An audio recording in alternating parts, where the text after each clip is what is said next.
Sound like some Viking music, don't it? Yeah, gotta get it out the mud, that's the only way to win. Who am I to point the finger like I never ever seen? Been through the ups and downs like the letter N. They don't let you through the door, better kick that again. Cause that's the only way to win. That's the only way to go. Gotta get it out the mud, gotta get it out the flow. Cause that's the only way to go, let's go. Shooting, lights out.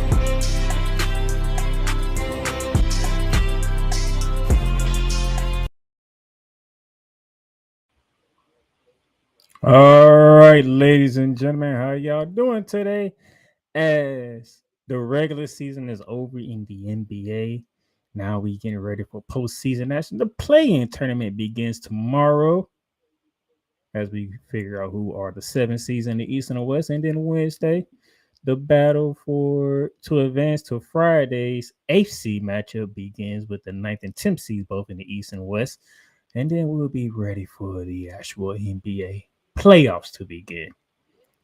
Hope y'all having a good day. Hope y'all having a great April. You know, it's been good so far. Got through the March Madness. Shout out to my Florida Gators on winning the whole thing. Very happy and thrilled that a third championship banner in basketball is being hung up at the Old Dome in Gainesville, Florida. Thrilled about that. Got to catch the Masters last week. Now that I got those out the way, now I'm in playoff mode for the NBA, and we're going to have some fun. Got some things to cover. We're going to talk about some of the things that took place in the final day of the NBA season. We're going to preview the play-in tournament. We're going to look at the playoff brackets, and then we're going to probably mention a couple of things about the WNBA draft, which is tonight, by the way. Tonight. The WNBA draft with Paige Beckers is look like she's locked to be the number 1 overall seed. So thank y'all for tuning in on today's episode. Please share this out. Let everybody know that the playmaker's in the building. He's ready to talk some basketball. He's ready to get this thing on and popping. And without further ado, we got to go around the hardwood first.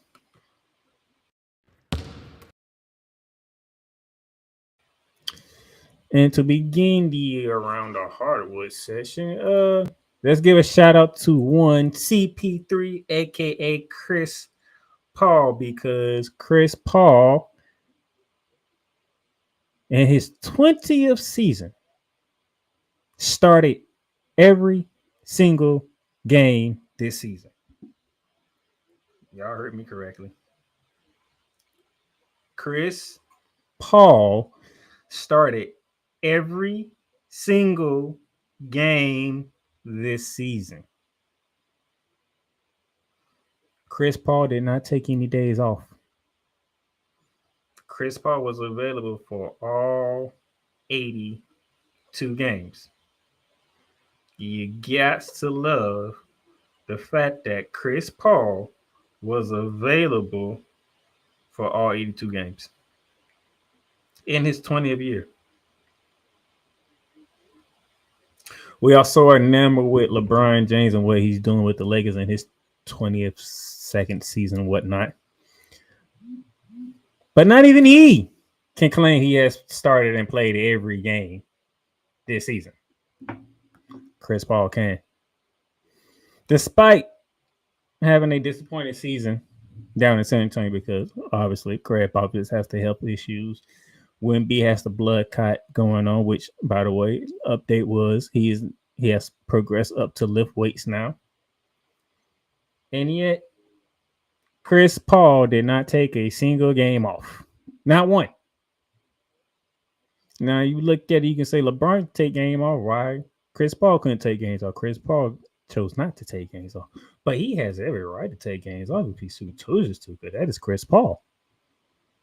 That is the NBA's point guard of this generation. But the fact that he chose not to take any games off is a testament to Chris Paul. That man, got to give him his props. Didn't take any games off. Terrible season down in San Antonio for obvious reason. But Chris Paul did his thing, starting all 82 games. Happy for Chris Paul. Good job by Chris Paul. And hopefully we'll see if he come back again for San Antonio next season. With Pop, we'll see what happens. There's a lot of questions going on in San Antonio, but we shall see what happens going forward. Trailblazers sign Chauncey Billups to a multi-year extension. That means Chauncey Billups isn't going nowhere. People were speculating that Chauncey Billups might get fired from the Portland Trailblazers. That is not the case, as Shams Charania reports on yesterday. Chauncey Billups will be still coaching the Trailblazers, at least for next year, by the way. Because we know how things. It can be one thing today and it can be another thing tomorrow. We know how these things go. But for the time being, Chauncey Billups is still in Portland. He still will be coaching the Portland Trailblazers next year and probably for the years after that, depending on how Portland progresses going forward. But hey, Chauncey Billups, he still has a head coaching job. And it's fun to talk about and think about that Chauncey Billups is still ready to go. Before I continue on, ladies and gentlemen, the morning shifts on Cole Johnson is now enter the building. Hey, what's up, man? It's good to be back on Shooting Lights Out. Wow. Coach firings. Well, he didn't get fired, so. No, I know Chauncey Billups. Chauncey Billups ain't get fired, so. No, I know he didn't get fired, but man, that coaching carousel is just swinging wide open before the playoffs begin. And here's the funny thing. I'm going to tell you how I know about Cole Johnson so well. We're not even talking to him what was going to be on the show. I did something that I knew he was going to talk about. I think I'm starting to know you very well, sir. Just leave it with Mike Malone. Speaking of coaches not getting fired, when this came out, I knew you had something to say. Forget the head coach not getting fired. Why have you not put the president of basketball operations for the 76ers on the street?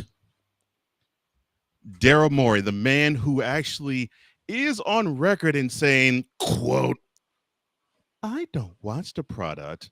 I just get the talent in there, and I just simply let them do their work. I don't even see how they play on the court. Close quote. Get out. And now you see that the process can't be trusted no more. I feel so good to say that. Daryl Morey and Nick Nurse will be back in the city of brotherly love next season.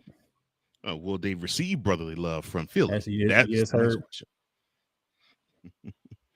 That's the next question. Cole Johnson talks about one Daryl Morey, but nobody's have a problem with Nick Nurse keeping his job because it's not Nick Nurse's fault. No, how can you blame Nick Nurse for the fact that he's been placed in a situation where it's untenable? I mean, your number one star can probably be casted in the next movie if they ever decide to do a Mr. Glass movie again. I mean, he could actually replace Samuel L. Jackson in the role.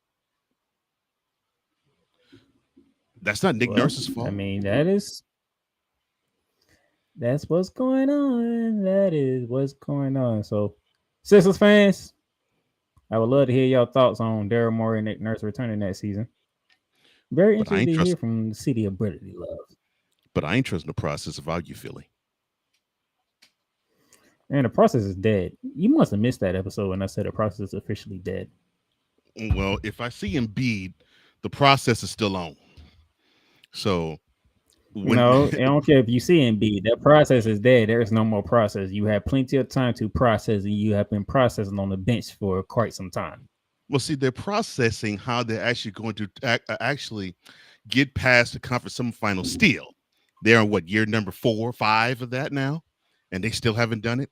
No, I'm sorry, 19, 20, 1, 2, 3, 4. Oh, then year number 6 of trying to get to the conference finals.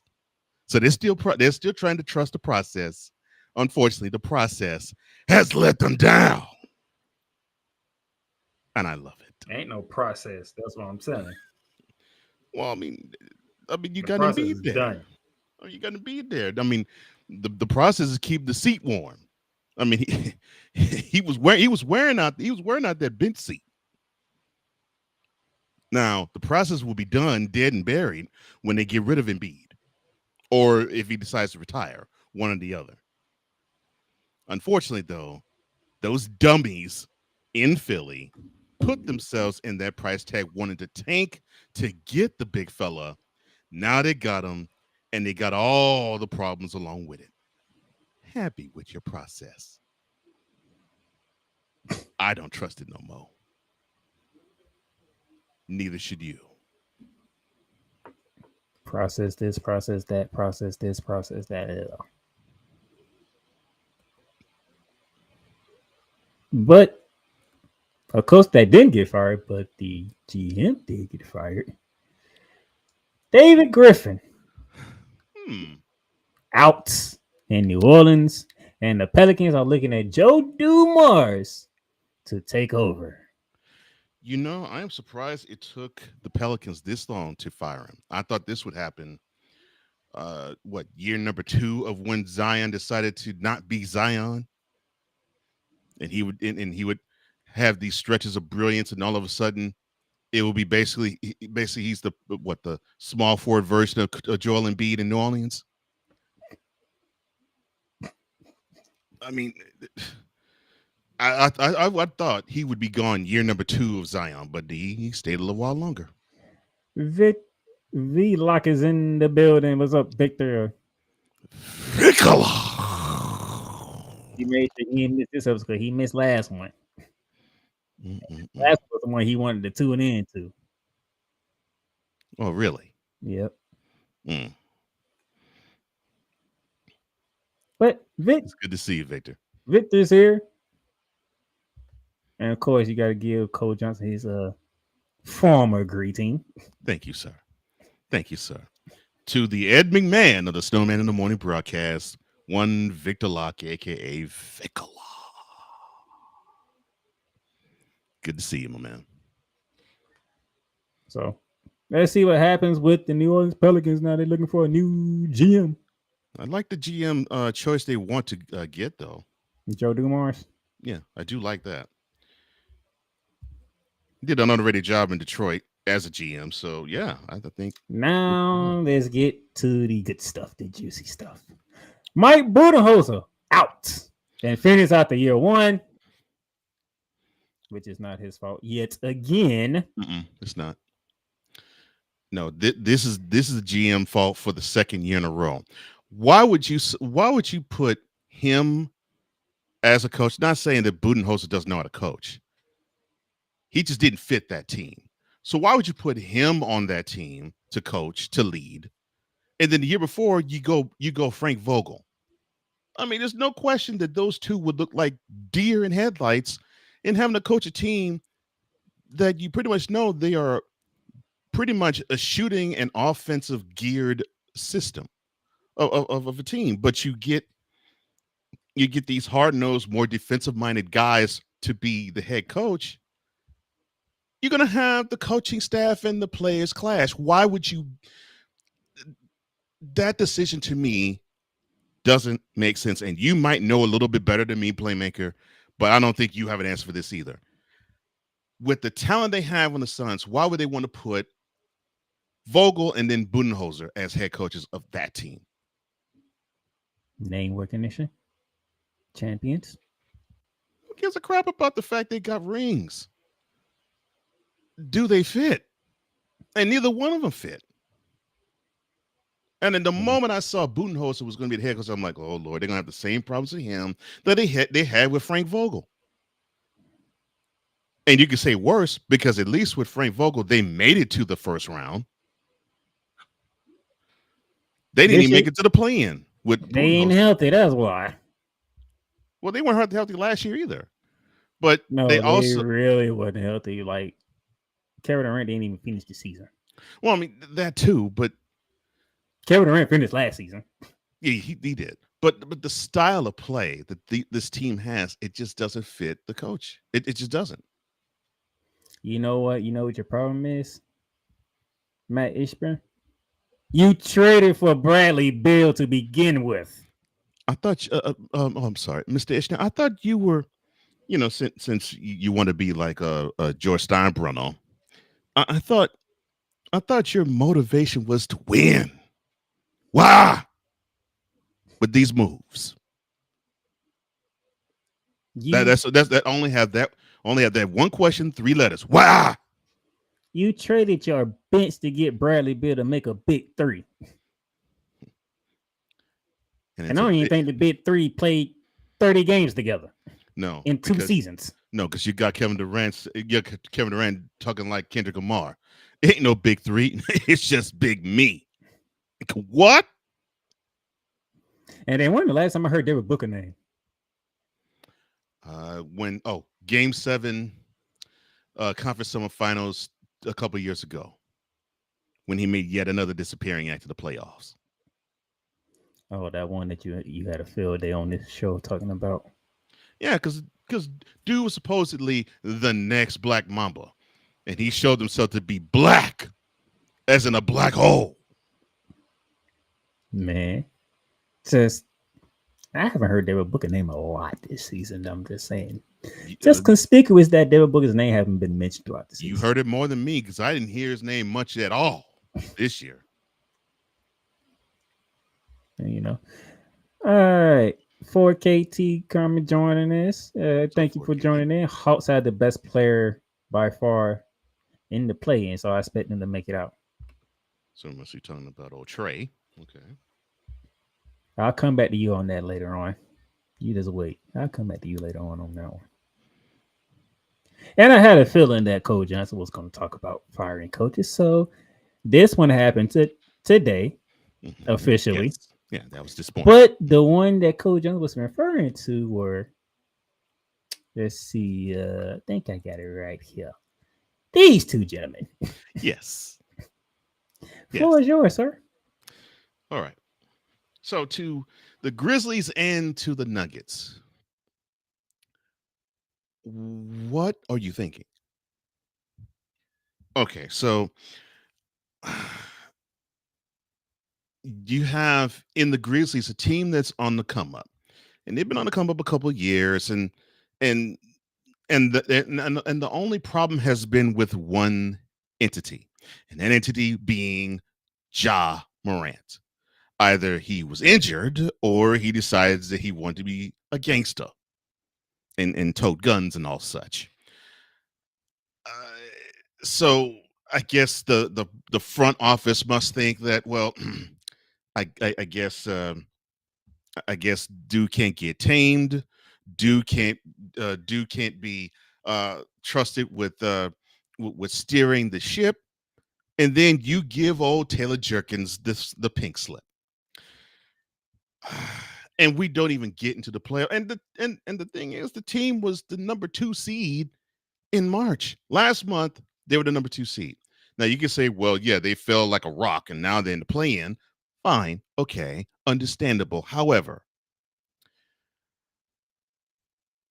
he did not do anything to me that was worthy of being axed. Now, you might need to tighten up things with the team and find different players that could fit, and you may need to look at the one entity that you sunk all of your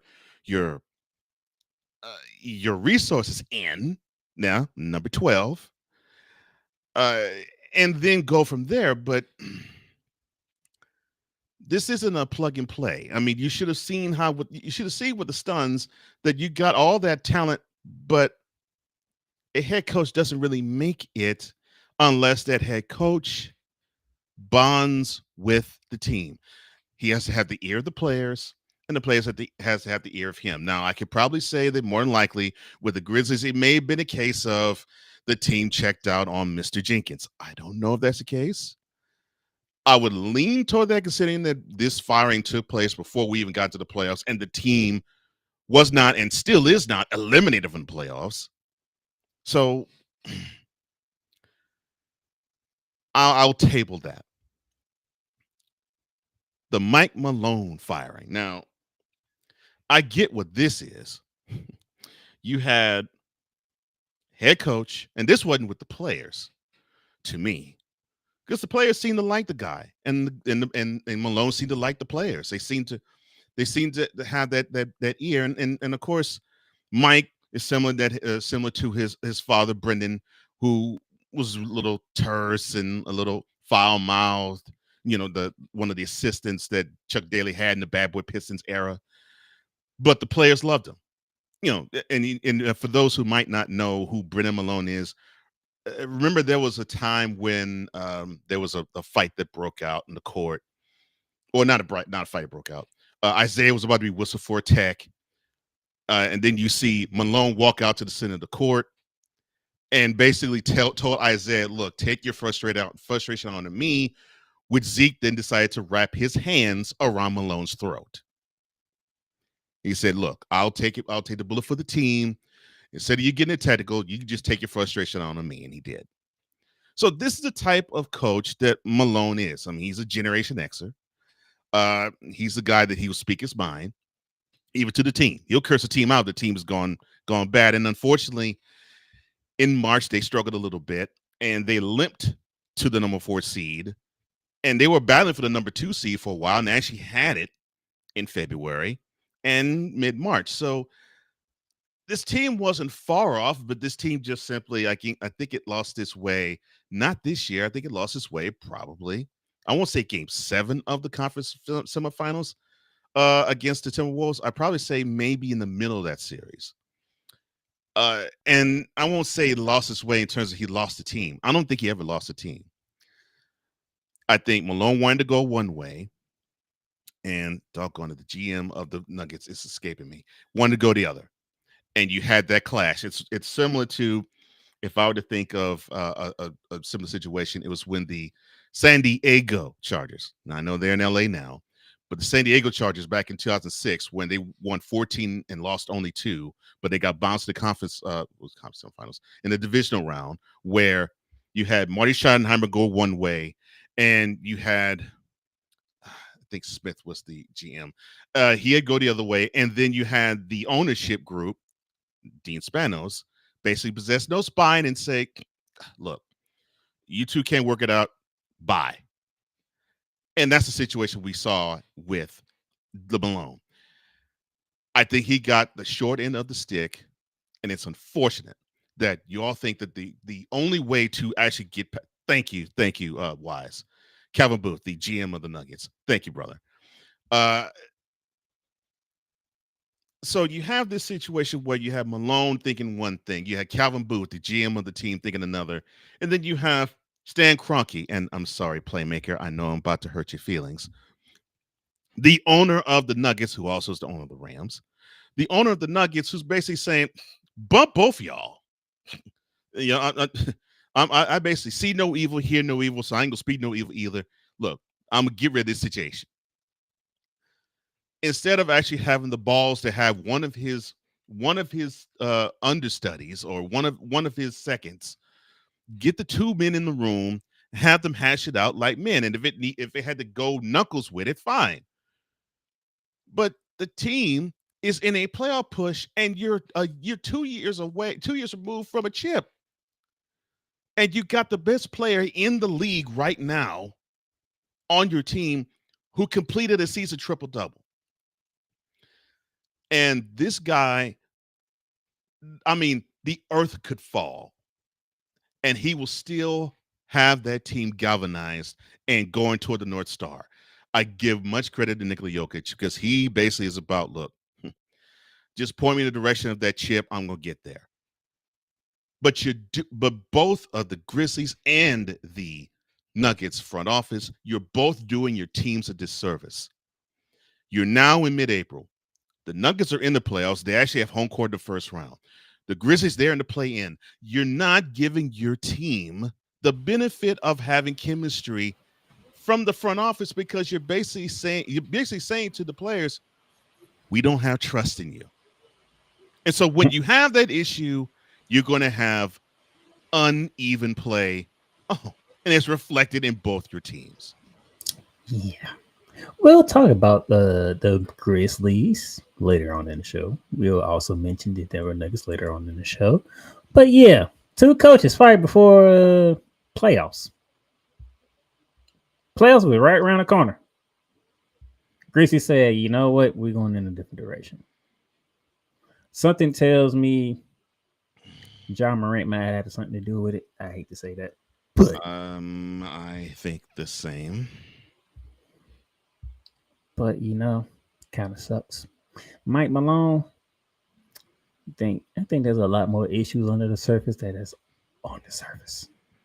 Yeah, I don't think it's under. Yeah, I don't think that one. I don't think it's under the surface at all. I think it is. As you mentioned earlier, Mr. Wise at Hefe's in the building. What's up, Wise? Good old Snowman is in the building. Good afternoon to you, Snowman. And plus, greed is being passed along between Wise, Snowman, and Victor. As you mentioned, Calvin Boo was the GM of the Denver Nuggets. Bye-bye. And then Victor says it seems like the Denver Nuggets are trying to make the Rocky Mountains Beautifully said, Victor. Yeah, I think they're doing too much. And guess what? You two dummies of an organization firing coaches this late just paved the way for the Los Angeles Lakers. Don't say that. Don't say that. No, I'm sorry. I'm not doing it wrong. Dre's in the building. Say that. Don't say that. Don't say that. I'm sorry, my bad. Hey, we speak honesty on this show. So, well, I'm not saying you're wrong, and I'm not saying you're dishonest. I'm just saying it sucks saying it. I know. It pisses me off too. Yes, I know. What's up, Dre? Hey, Dre, what's up, man? Good show yesterday, man. I actually enjoyed that. Got to catch Dre talk about WrestleMania, which I'll be talking about later on today. Good seeing you again, brother. Oh man. But yeah, that what took place from the NBA. Got to talk WNBA now, real quickly. Paige Beckers, before she even steps foot in the WNBA, has signed a 3-year deal with On Arrival. In which, from what I heard from Ogumake when she was on First Take, she would be making about 3 times as much than her rookie salary that's going to be by playing in On Arrival. That's what your name said? Yeah, that's what she said. 3 times as much. And we talked about this in the green room, so to speak. The WNBA is about to have a huge problem when it comes to this salary stuff, because it seems like you can have other avenues beat them like a drum. Look, I passed along to you something where it's like the top money earners in college. The problem is they need to force the NBA's hand. The top money, one form way or another. The top money earners in college, they earn 7 figures. They earn 7 figures a year with NIL. So of course, You all know that is name. Which actually stays with them even though they leave college. Yeah. When they leave college, they still keep it. But still, they can get that in college. You got the WNBA, the top salaries don't even get 100,000 a year. And I'm with you, Dre. I'm thinking a lockout is coming very soon. I'm thinking a lockout is coming very soon because you can't explain that. That is the worst thing for the WNBA right now. Right. You can't go, especially now because the popularity of the product is at an all-time high now. But you're going to have issues with, okay, you got this popularity. I know the league is benefiting from it monetarily. We ain't. And I'm with you. I think they're going to force a hand of the NBA, but more than forcing the hand of the NBA, the WNBA owners are going to have to say, we're going to have to come off with some of this money. We're going to have to. You know the crazy thing is, some of the owners of the WNBA are owners in the NBA. Agreed. But it's going to have to come to that point where it's like, okay, we're going to have to appease our ladies to let them know, okay, well, yeah, it sucks that you get 7 figures in college. You can't even get 6 in the WNBA. 6! You can't get 6 figures a year in the WNBA. 6! Not 7, 6! That's a problem, sir. You know that, I know that. And something is going to happen. Either lockout or actually would be better. Might be better served would be a strike.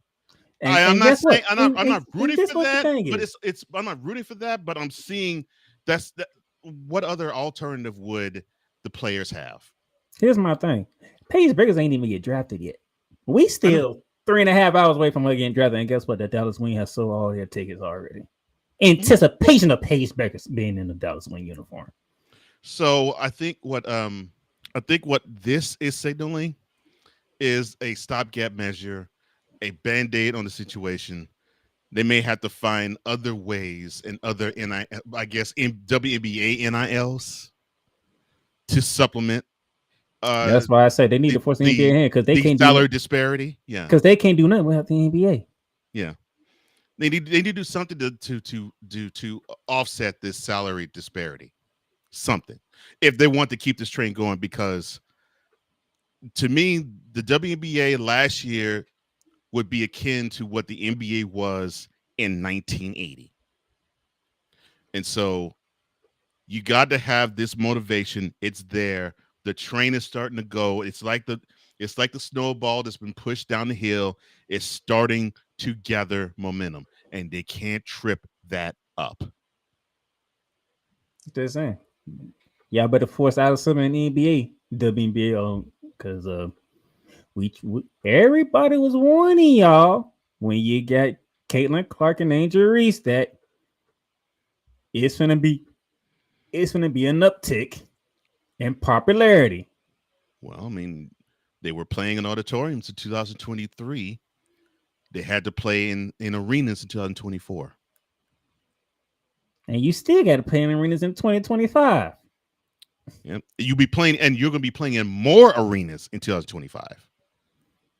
So, yeah, it's almost time you're about to phase out of being in auditoriums and college field houses. Yeah, the game is taking off, and the caretakers of this game have to do right by the players. Period. They got to do right by them. They got to do right by them. And I agree with you, Wise. And the reason why the NBA was able to be the juggernaut that it is now was, when Bird and Magic came, the ratings started to get an uptick.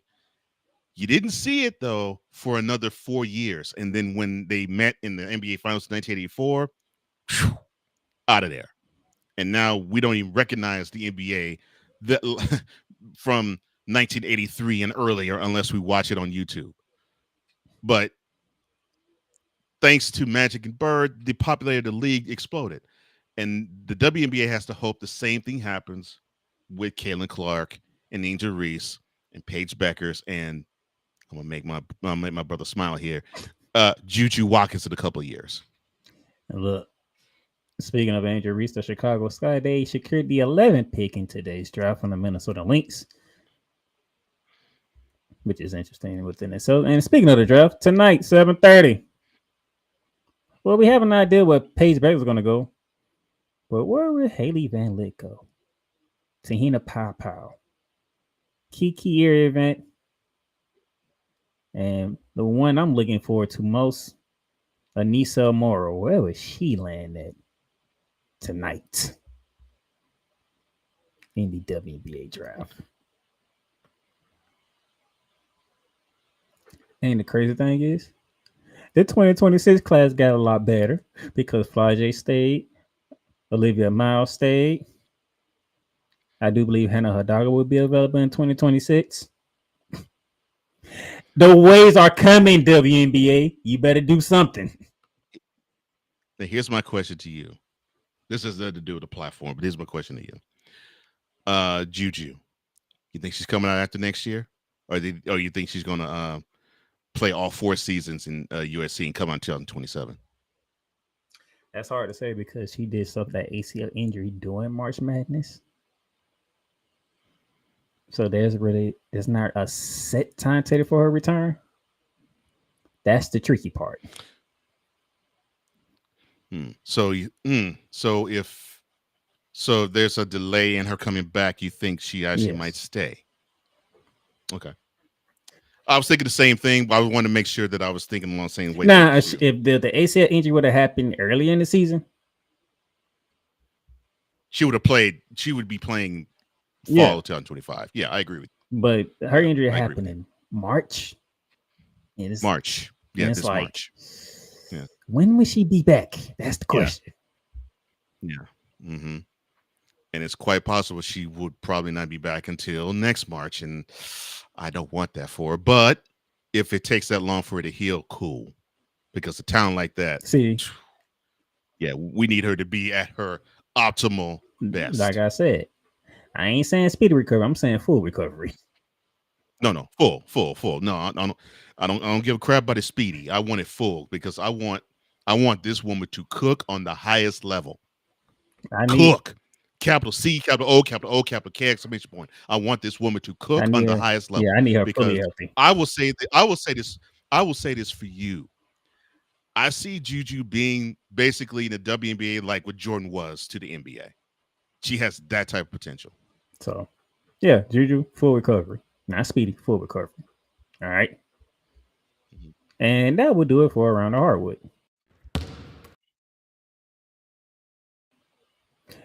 Commercial break, and then when we come back, let's take a little visit to the final day of the regular season in the NBA and how the playoff seedings were landed. Get your popcorn ready because Cole Johnson could be going off at any given moment. What? Everything Boston. I love you morons. New Kids on the Block, New Edition, dear whatever the law firm is. Sincerely, the U.S. Supreme Court. Ben Affleck, Matt Damon. Go yourself again, Jason Whitlock.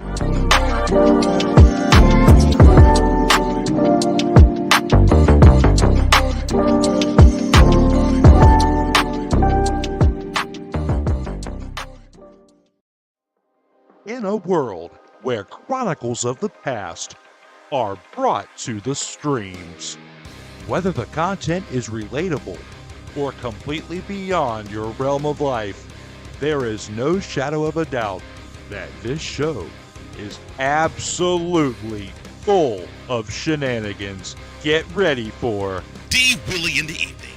This Sunday at 10:05 p.m. Eastern. Exclusively on Sertoba Media, where the struggle is real to be awesome.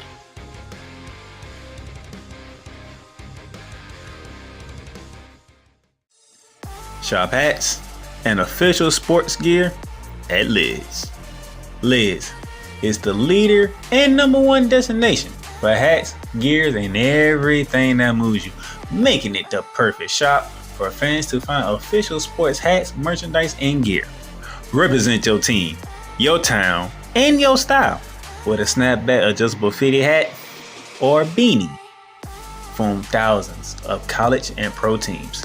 Browse the very latest sports jerseys and t-shirts from the best teams out there. Lids has officially licensed professional and college sport team apparel and hats featuring the hottest brands and trends. Shop online or visit one of the 100 stores across the country. Lock. All right, ladies and gentlemen, welcome back to Shooting Lights out here, and that's your brother, man. You want it full, Lord. What? It's oh, that's funny. That's funny. Why is it different? Why is it just different, man? Hey, that's why he's my mentality, bro. Why is it different? Love-wise, if you haven't, make sure y'all tune into Will Rise Radio. Great programming, podcasts, And a great owner of the product and radio station. And we are working on doing the NBA playoffs are having Shooting Lights Out, especially on Mondays, be live on Will Rise Radio. So all your tangents, sir, could be live on Real Rise Radio. Now, what makes you think I have tangents? I don't work in tangents. That's just not how I roll. I don't do tangents. Visual aid, ladies and gentlemen. Let's look behind Cole Johnson. That's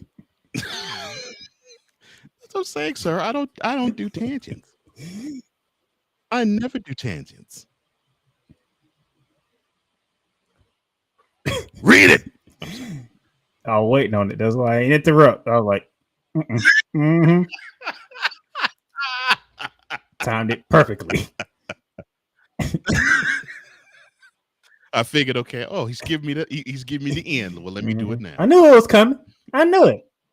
Anytime you gonna be hopping on this forever. Yes, until he's gone, because I'm sick. And the funny thing is, it's not even him. No, it has nothing to do with LeBron. I'm sick of these doggone bronsexuals. Oh, Lord. Okay, fine. I'll do it now. Bronsexuals, I'm sick of you dummies just getting on your knees, opening your mouth wide, inserting the joystick, and you're sucking it in your mouth like it's a popsicle. Stop! The dude is not a god. He is a basketball player. Now, I'll give you credit. 22 years of excellence. I'm not saying he's the greatest to ever do it, but it's hard to actually put together a 22-year stretch of basketball like him. The only one I can think of off the top of my head that comes close is Kareem Abdul-Jabbar. And I'll even say this. Kareem still has the greatest basketball career in the history of the NBA or basketball in general, and even LeBron can't touch that, because LeBron can't say he won 3 national championships, with one of them banning a dunk, and he still won a chip afterwards. LeBron can't say that, but Kareem can. Now, you dummies, I want you to understand something. When the mouth is just simply all filled with saliva running down your cheeks, and you have the member in your mouth, and you're smiling, and you're still saying, "Go boy, King! Go boy, King!" Understand? We don't want to see you do fellatio. We don't want to see that, but unfortunately, you force the rest of us as basketball fans to see this ridiculousness. It's like you're forcing this on us.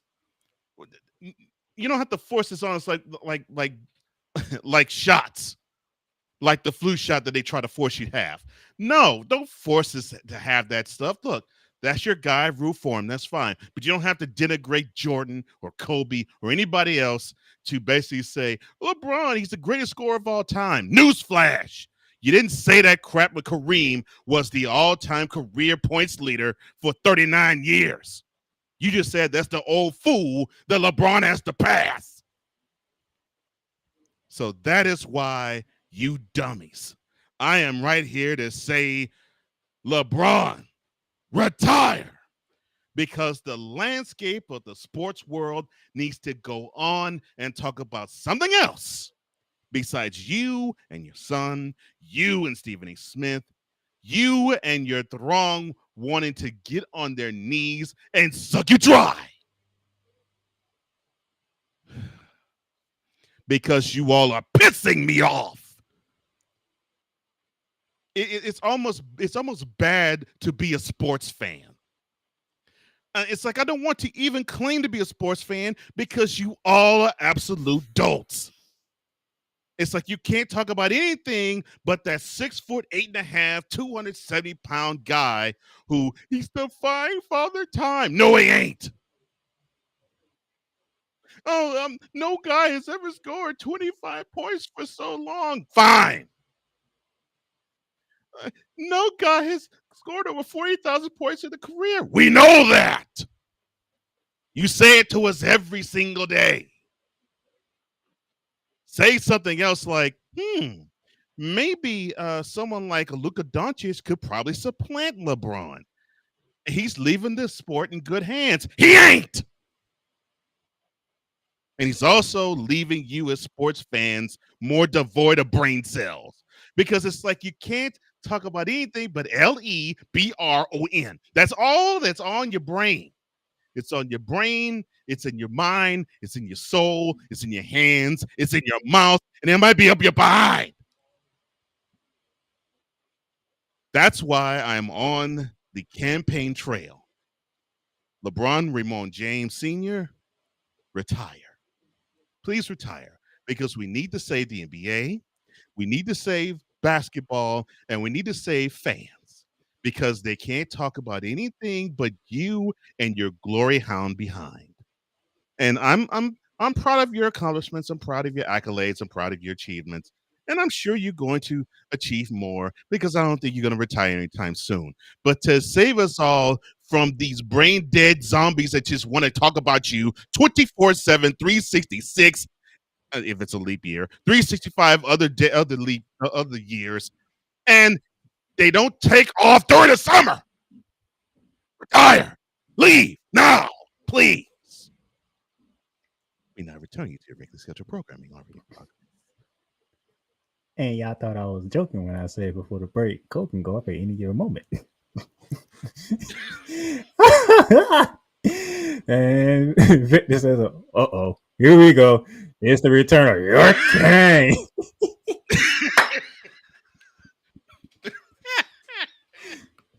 He also said, Ray getting called up today. Being called up. You doggone right. When the last time Ray even showed up in any show?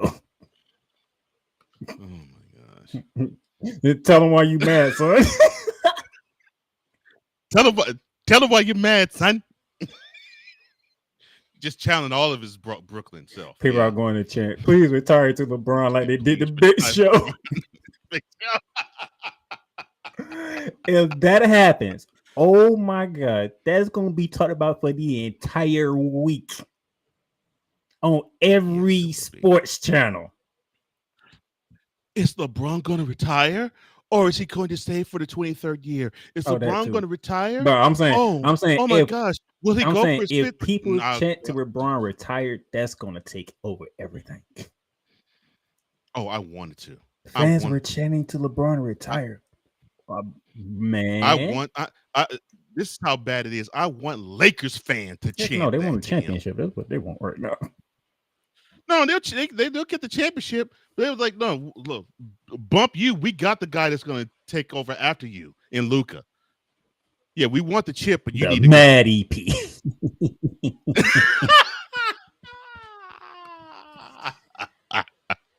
I love setting it up and it goes straight like I thought. They pissed me off, Wise. I just knew it. I was like, look, at some point, he gonna go off, and I know why he gonna go off. I just need to know when it's gonna happen, and it happened right before I got to the NBA. Good, I loved it. It pisses me off, Wise. I saw for a week straight the same picture. after Game 2 of the 1997 NBA Finals. Jordan having bad shooting nights, but of course they forget the Bulls won both games. But then the narrative is the same. Well, you forget how horrible Jordan was before he won his first ring. Shut up. So then I just throw the Michael Jordan failure commercial in their face. I'm like, yeah, Jordan fans, I don't give a crap about that. Jordan himself said, look, I failed over and over and over again, and that's why I succeed. Shut up. First we had Bizarro Ross. Now we have Bizarro Cole. Well, I don't know if I could be Bizarro Cole because I and can't just do for Cole Johnson's amusement, bronsexuals, stop it. Get some help. Thank you. Yes, Lord. Yes, please. Yes. Now, yes. And I'll say it one more time. Bronsexuals, read it. Read it. Even you and the fools that have to put X on the signature, get somebody who actually has literacy in their background and not your dumb behind, and have them recite to you what this reads. I'll wait. If you don't get back on the screen so we can actually do what we're supposed to do. Retire. As you see, these are the final standings in the NBA. Cavs have the number one seed in the East. Thunder had the number one overall. So big boys won 68 games.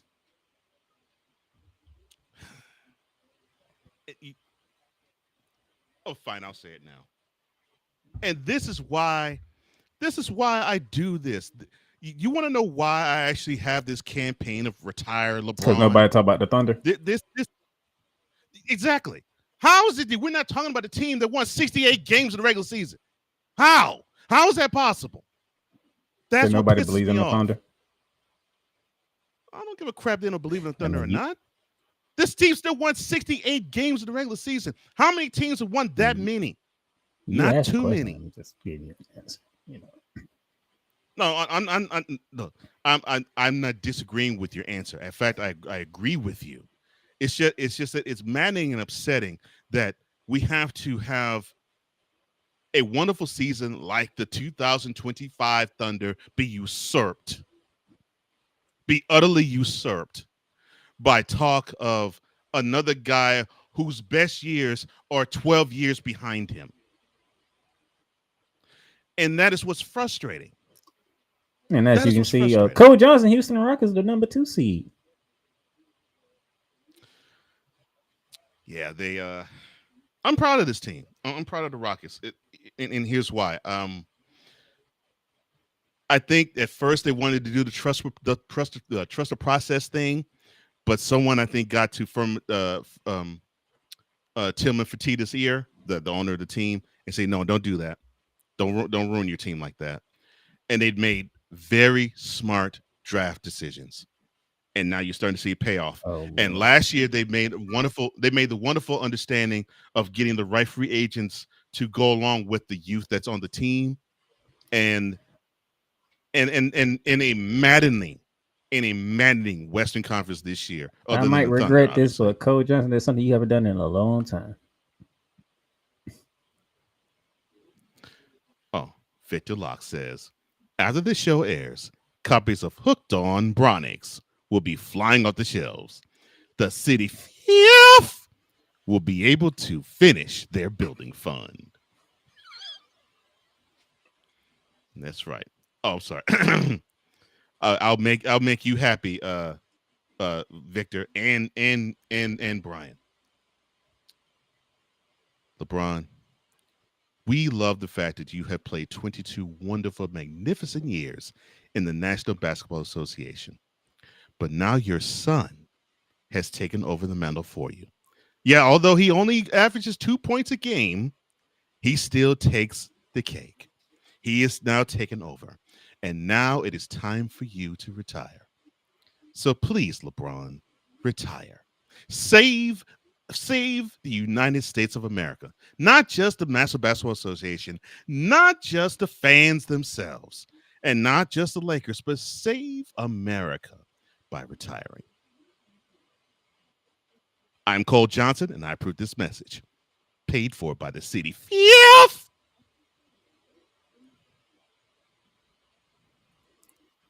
Oh Thank you, my Playmaker. gosh. I knew I was going to regret doing that. I knew it. I knew I was going to regret doing that. I knew it.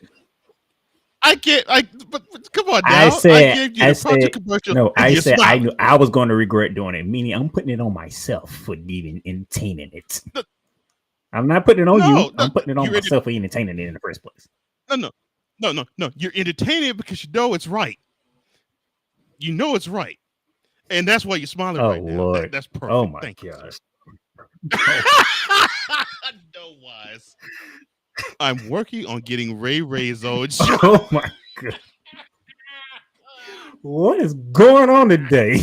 Jeez. Oh my gosh. Oh Lord. Snowman, there's not a platform that can hold a city. Fifth. Okay. Yes.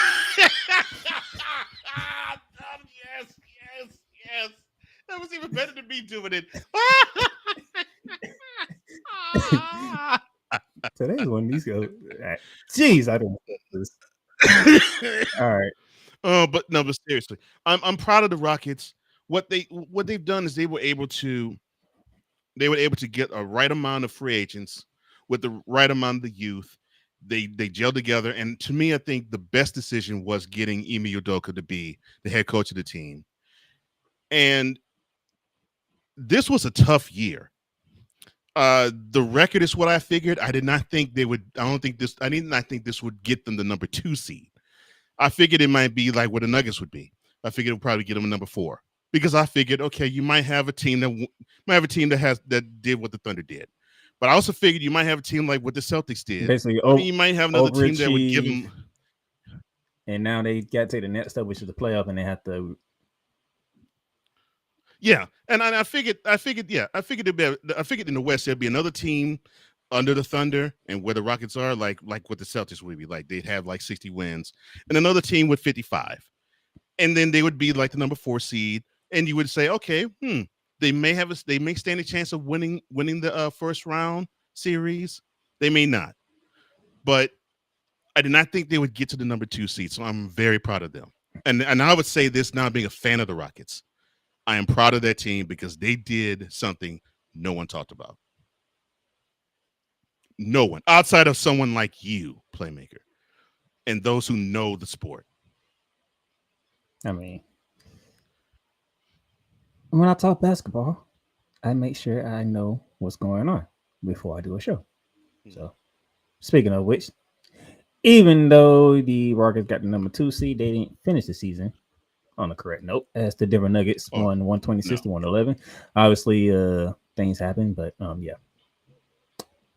You do not. That is not a misnomer, ladies and gentlemen. That is not a misprint. Every single starter for the Denver Nuggets scored 11 points or more, and also had 7 rebounds.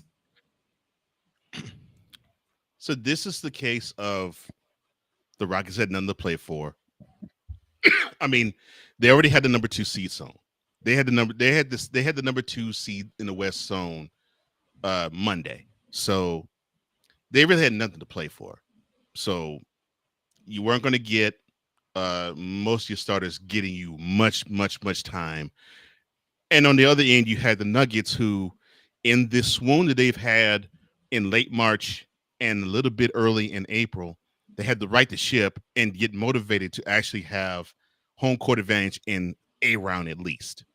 And so they needed this game. Congratulations to the Nuggets for getting that home court advantage in the first round. But the Rockets, I think they were just gearing up, and they're gearing up for this weekend. So, and then we had the game of the final day. 124 Clippers, 119 Warriors. Sorry, Snowman. I know you ain't like seeing Kawhi Leonard and James Harden go into San Francisco and beat the Warriors, but that's what happened. Well, I'm glad you actually mentioned him. I love you, Snowman, but the Warriors, the latter part of March, right into the early part of April, they actually looked like they were going for a number 4, maybe a number 3 seed if things really shook out in their favor. But I think what we're witnessing is where they don't need to be, that team is long in the tooth. And I'm not saying that they won't make the playoffs, but I'm not surprised they had the end the way it happened, because I think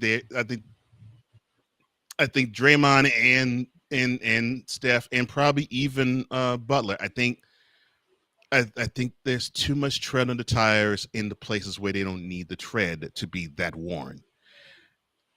And you also had a team in the Clippers who, well, I don't think they wanted to be in the play. Hey, I'm gonna put it to you like this, and Snowman knows this. Draymond Green lost y'all that game. I'm putting it on Draymond Green. You know why I'm putting it on Draymond Green? Because instead of Draymond Green going straight up for a layup, he decided to try to get fouled and missed the layup.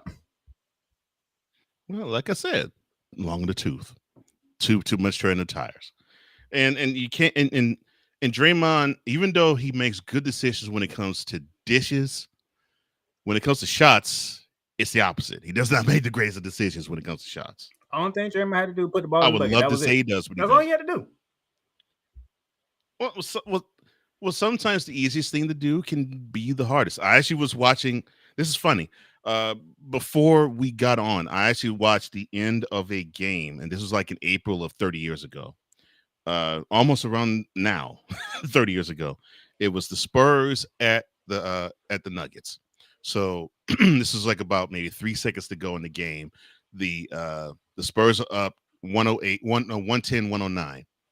And so the Nuggets were on the free throw line. They hit the first two, and they needed the third one to tie. It missed. Dikembe Mutombo gets the board. He did not really get contested all that much by David Robinson. He goes up and he short arms the putback. And I'm thinking to myself, and I saw this 3 different times, and I'm thinking to myself, how in the world, you 7 foot tall, you get the board, you don't get challenged on the way up, you didn't get fouled, and you short armed the gimme layup? How is that possible? So sometimes the easiest things are very hard to do.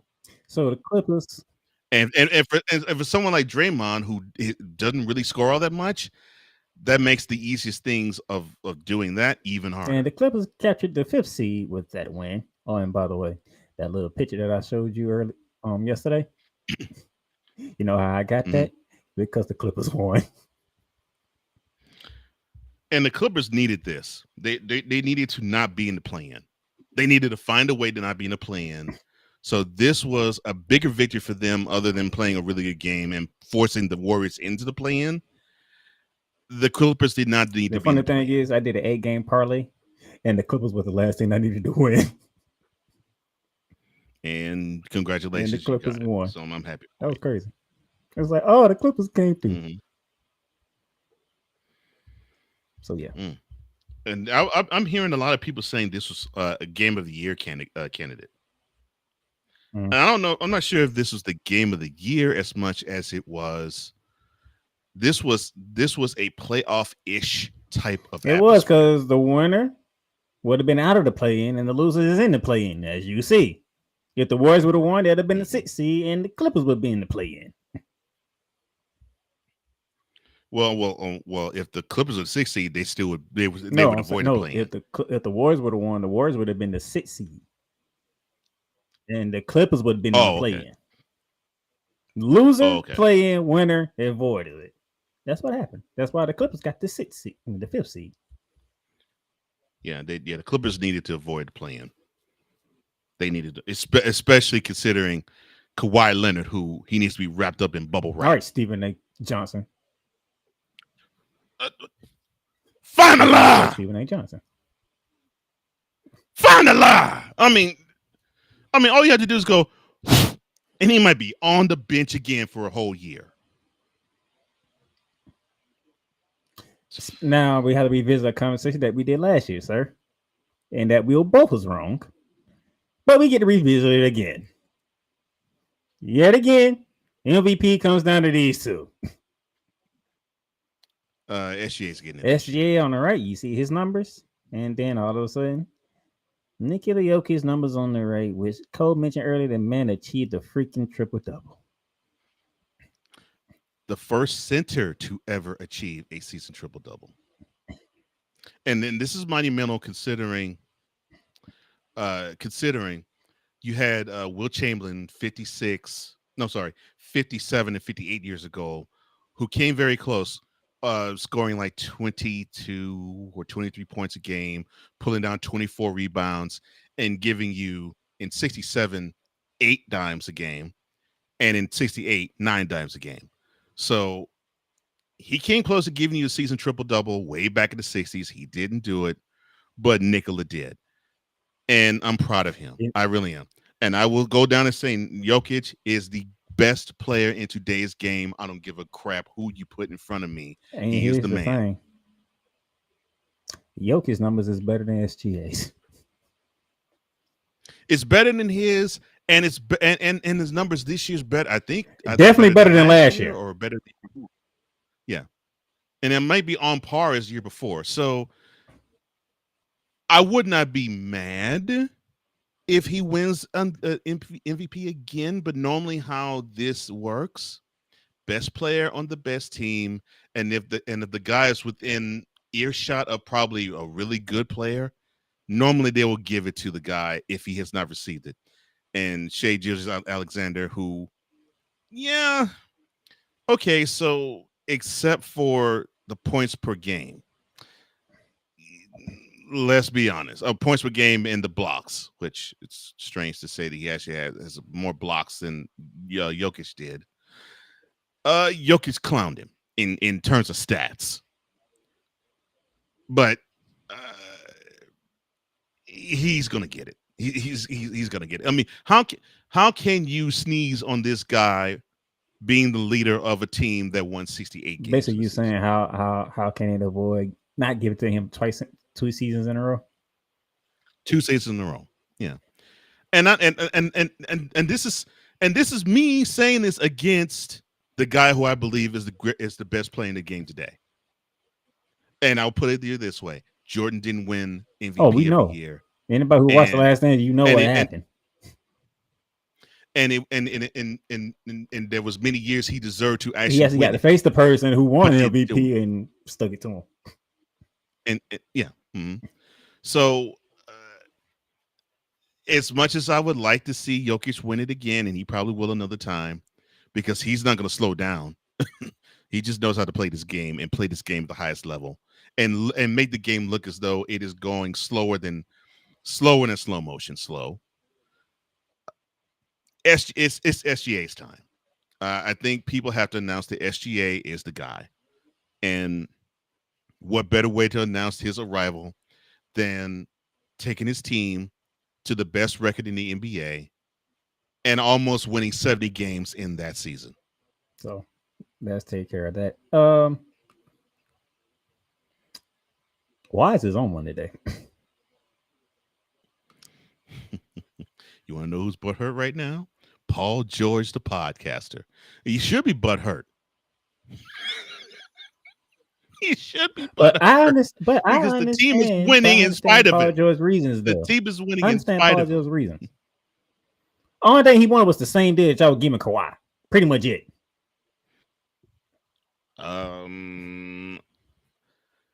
The Clippers never thought of Paul George on the same level as Kawhi. You know this, playmaker.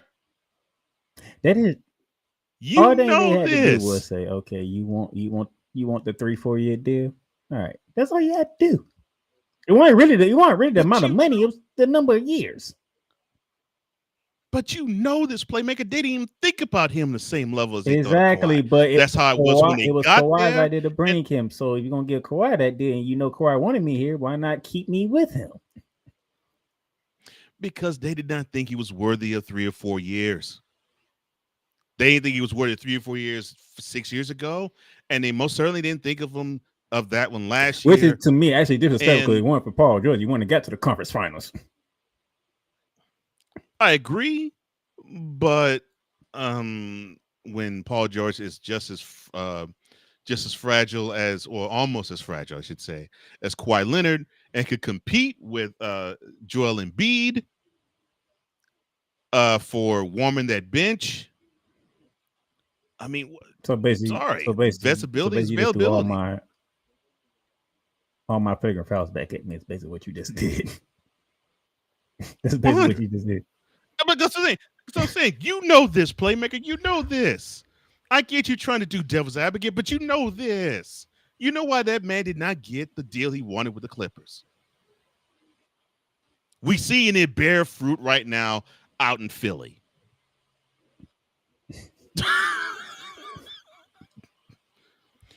Victor, wait. So are we saying that Leonard is the next Anthony Davis?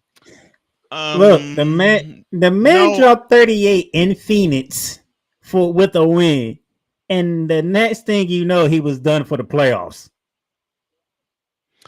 I'm not gonna say. And everybody's like, when did he get hurt?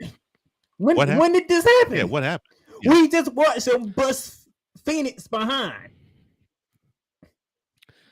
You see, I would not make. I wouldn't take Anthony Davis's claim because he is he is unbreakable. I'm not going to take that up from him. But no, Kawhi Leonard is the bubble boy or a bubble wrap. That's what I call him. He's Kawhi bubble wrap. And nobody knows. Yeah, you got to wrap him. At least with bubble, Joel bubble. Embiid and Anthony Davis, we actually know. You just look at them fall. Yep, they injured. Mm-hmm. Yeah, wise. Take either one of them off their respective teams, and both of them suck. Well, yeah, I agree.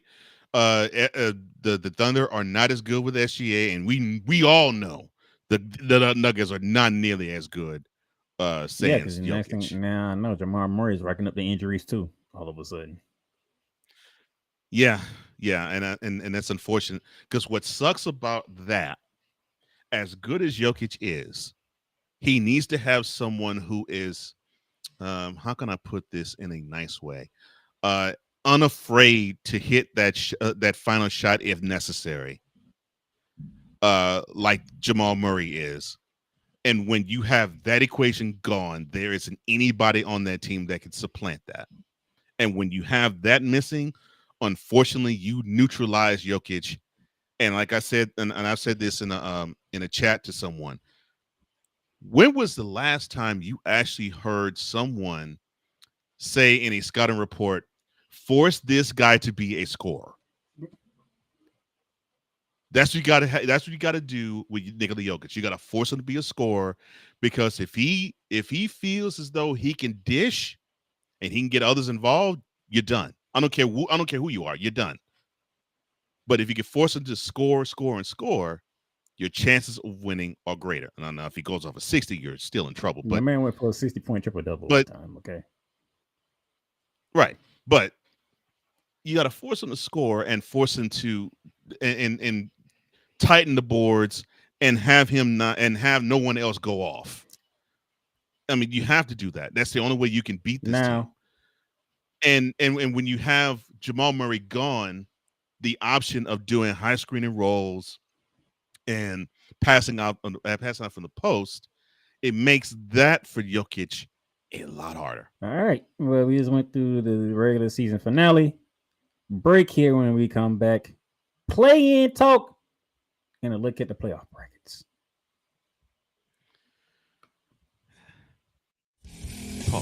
Welcome to Ringside Chaos. Thing with Tony Khan now being in talks to buy WWE, I'm going to be honest with you. I spoke to this with Ricky Litwinkowicz, aka the Master of Mayhem, and he honestly believes that me talking about Tony Khan buying WWE is basically I'm kind of wasting my time, because Ricky believes it's never going to happen. Okay. Now, a wrestling fan that's been super supportive of Brody Lee as a wrestler, and everything that WWE could have done with him, and, everything that he could have shown and, offered for the wrestling business. For me, I wasn't just a fan of Brody Lee himself, like in character. I strongly respected him, as a human being. Like, I had a lot of respect for Jonathan Huber. That's Mr. Brody Lee's real name. So basically, I had a lot of respect for Brody Lee, Luke Harper, and of course, Mr. Jonathan Huber. Ladies and gentlemen, Ringside Chaos is available on all streaming platforms, including Spotify, Apple Podcasts, Google Podcasts, Amazon Music, and YouTube. WWE Shop is your online source for all things WWE. Be a part of the excitement and score wrestling gear for big events like WrestleMania or SummerSlam. From current superstars to legends, from Raw to SmackDown to NXT. Don't miss this chance to shop for the most awesome WWE merch. Shop for the best deals as well as WWE gift cards and save big on your favorite items. WWE Shop at Fanatics Experience. Cool McCain. You thought you wanted Gunther against Chad Gable, but you didn't. And I'm going to tell you why. Chad Gable would take everything that Gunther's done and bury it. The Playmaker. It was on site. AJ Styles walked out there, seen LA Knight. Oh, okay, then LA Knight hopped out the car. Let's go. Break down everything in TNA, AEW, and all of the WWE programming. Join these two kings, monarchs of wrestling, live every Monday at 6:30 p.m. Eastern, 5:30 p.m. Central on the Play Caller Sports Talk YouTube channel.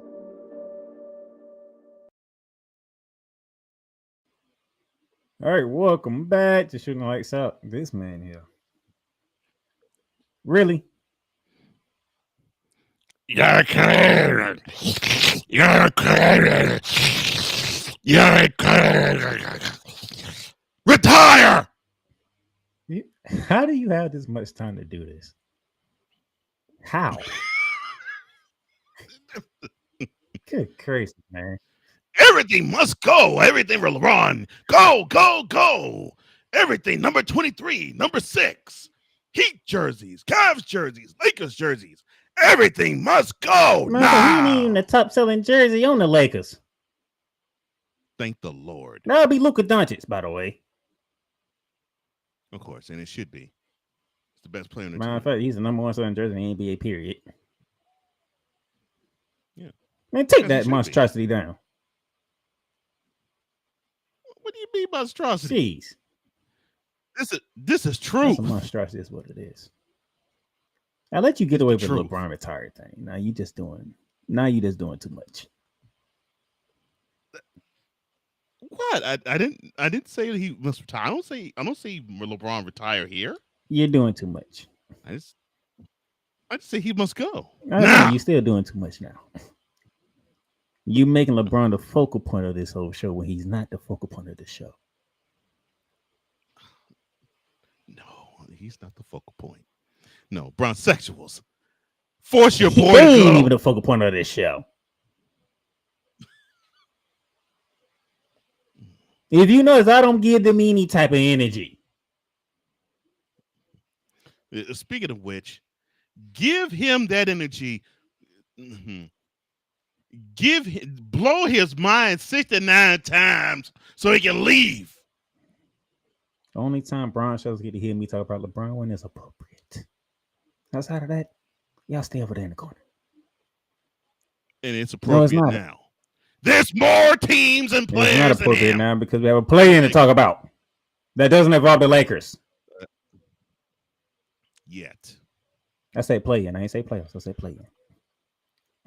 I know, but unfortunately, between now and Saturday, we still be hearing, well, LeBron this and LeBron that. Still ain't played a lick, and we'll still be hearing Why about don't it. you just treat them like you treat Cowboys Nation? You'll know them.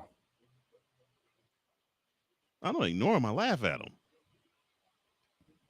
Where the last time you talked about Cowboys Nation? It was. Well, thank you. Total Football Talk. We still talk football. The last time we did talk about Cowboys, I mentioned Gerald, and we had Tyrone Alexander McDummy sing a little bit because we think all Cowboys fans are like Tam. Not all. Well, no. My boy Ben Southern the third. He's not. My boy Ivan Dawkins. He's not. Victor Locke. You're not. But Most of you are like, The Moronic Republic of damn. Cowboys Nation. The Moronic Republic. Which now I'm about to Cowboys start Nation. calling They're Moronic like, Republic of LeBron Sexual Nation. that's right. That's right. The ridiculousness that is bronzexuals. But that's not the main focal point. This is the main focal point right here. Remember, he must go now. Oh, I'm sorry. My bad. If you don't take that background down. No, I feel better.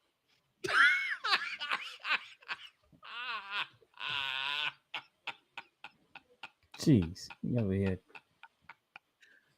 Forget him. Okay? You'll get your time with him next Monday. Until then, you can take that down.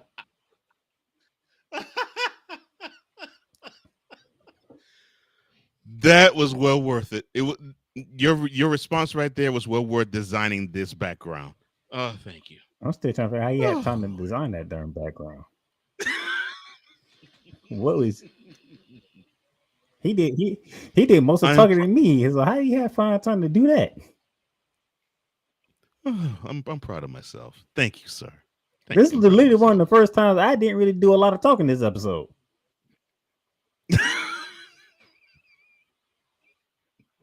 I knew he was going to come in and go off anyway.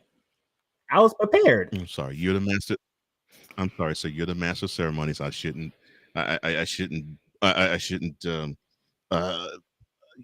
usurp your presence on your show.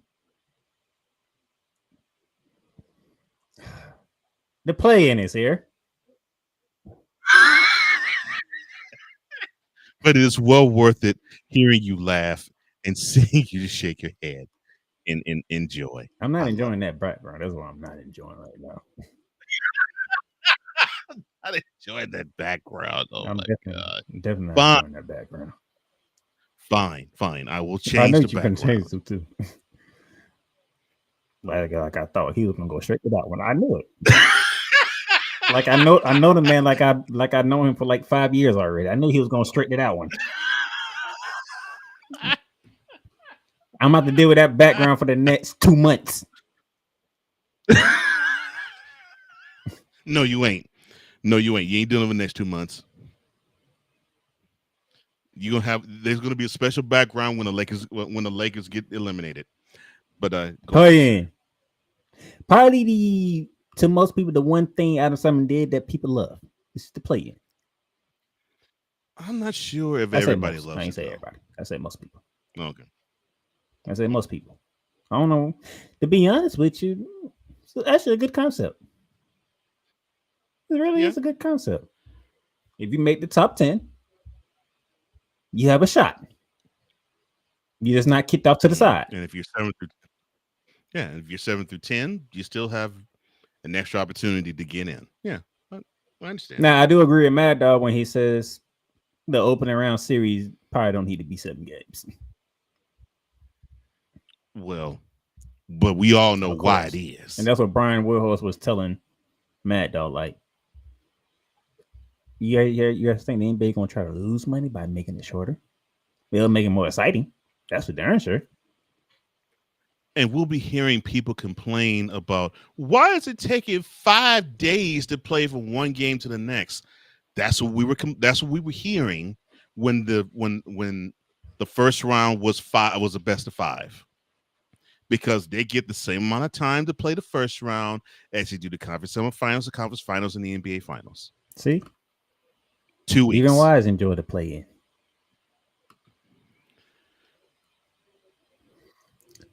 Mm-hmm. With the play in here, and thank you, Wise.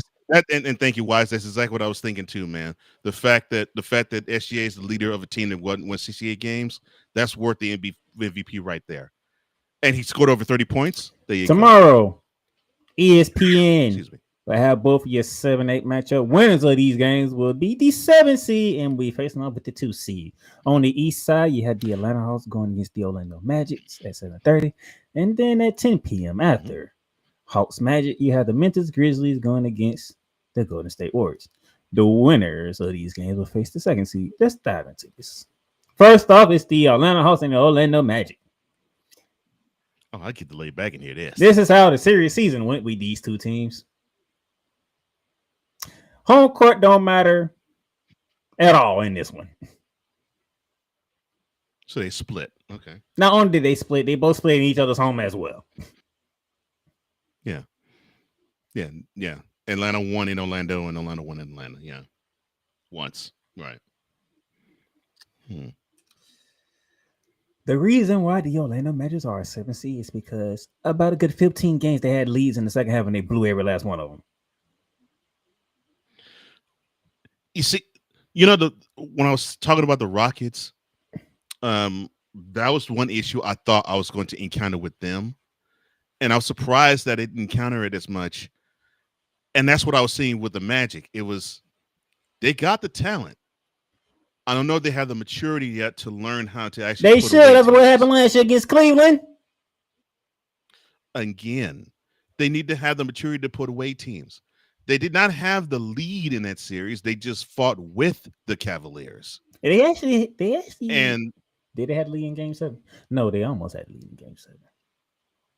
Yeah, I mean, they had leading games. I'm talking about Game 7. I'm just specifically talking about Game 7. Yeah, and in Game 7, they fought with them, but they just had to learn how to win. And this was the year, and this still is the year. They have to learn how to win. So this is the next step for them, and hopefully they will learn that lesson. And they're going to have to learn this lesson now, in the next game, at least, if not the I'm next gonna go a two. route that I normally don't go. No, you gonna pick the Hawks? I'm talking about. I'm gonna go a route that I normally don't go. Would it be beneficial to lose this game? Because the winner of this game gets to date with the reigning defending champions, Boston Celtics. No, get it out the way. And if you had to deal with the Celtics, fine. I mean, I understand especially with the Magic. I understand you probably match up better with the Cavs than you do the Celtics. Bump that. Get it over with. It'd be better if you settle into, okay, we took care of business. We're in the playoffs. We're in our routine. You're going to eventually have to play them anyway if you last long enough. Because I'm starting to see a lot of these shows matchup. Styles make fights. Yeah. Well, the winner of this game gets the defending champs. If you're a Hawks fan, do you really want to see the Boston Celtics? Not really. If you're a Magic fan, do you want to see the Boston Celtics? Not really. But the thing is, though, it's better. It's better to have that. It's better to have that doubt erased, to where you have the certainty of, okay, we're traveling to Boston, rather than, okay, we get to host whoever is going to come out the 9-10, and if we're not on our best behavior in 48 minutes, we might not be even in the playoffs. Just ask the Golden State Warriors. I told you I was going to go a route I normally don't go. But yes, Orlando, you just got your ass whipped by the Hawks on Sunday. Time for a little payback. Well, at least the game's in Orlando, so you have that as a benefit. Oh, and I didn't forget. The Hawks have the best player by far in the play-in tournament, so I expect them to make it out of it. I don't think you're giving enough credit to Pablo Banchero. So you don't think they have the best player? He said by far in this game. Doesn't say in this game, let alone by far in the play-in. Do you realize who's in the play-in? That's just Steph Curry. No. Steph Curry in that instance. That's what I'm saying. Because John Morant. We just talked about this game winning against the Boston Celtics. Let's go to the West. John Morant versus Steph Curry. Yeah. That's what I'm saying. Just that, and that ends the conversation. But I'm just saying, you're saying that. I'm saying. Trae Young is not even the best player. They're not putting respect on Pablo Banchero's name, and the only reason why is because Pablo Banchero did miss about 2 months of the season. And that's another thing that a team that's young like the Magic are, they need more of is chemistry with one another, because that confidence feeds on itself. And you saw this early in the season when things were clicking, everything was great, and actually Orlando was Who was number 2 in the East? That's saying, and Orlando was threatening to be one of the top 4 teams in the East. Pablo went down. Franz Wagner went down. Right. And Mo Wagner tore his ACL. Yeah. Injuries pile up, and that happens to any team. It doesn't matter. That happens in any team. And then the bottom fell out, but thankfully it didn't fall out to the point where the Magic went from number 2 in the East to number 11. They at least have the opportunity to get in, and with the home game to boot. But yeah, don't disregard Pablo Bencaro. That's all I'm saying. But this game right here, thanks to losing to the Los Angeles Clippers, the Golden State Warriors have to host the Memphis Grizzlies, with the winner getting Cole Johnson's Houston Rockets. They're getting the Rockets, right? And by the regular season standards, Golden State been having fun with Memphis. Yeah, Golden State 3 out of 4.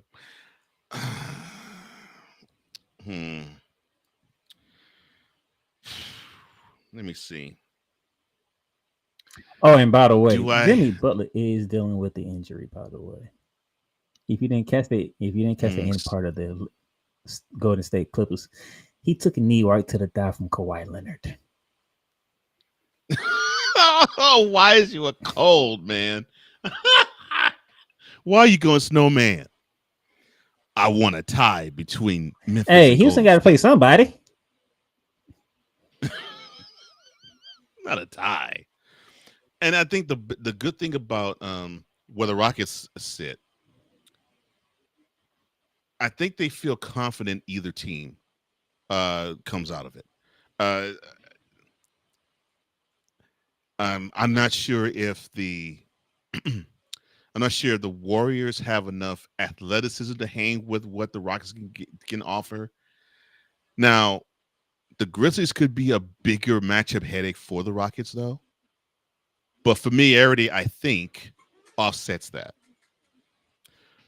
But this game right here, this game right here, Negro. This game right here,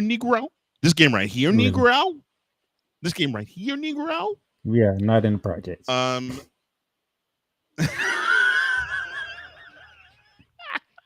Thank you for catching the reference.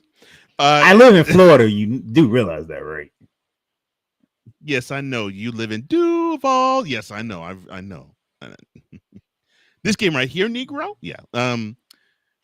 What this offers is the opportunity to see if either one of these two teams can shake off their late season swoon, because both teams were actually going pretty good in March. You mentioned Jimmy Butler. The Jimmy Butler acquisition, it pumped a lot of life into the Warriors, and it gave them a life I haven't seen since they won the championship 3 years ago. So that was good. And then on the Grizzlies side, they were pumped with Ja leading them, and then all of a sudden they just lost their way. It's hard to describe. They just lost their way. John Morant, can you stop with the stupid weapon celebrations, please?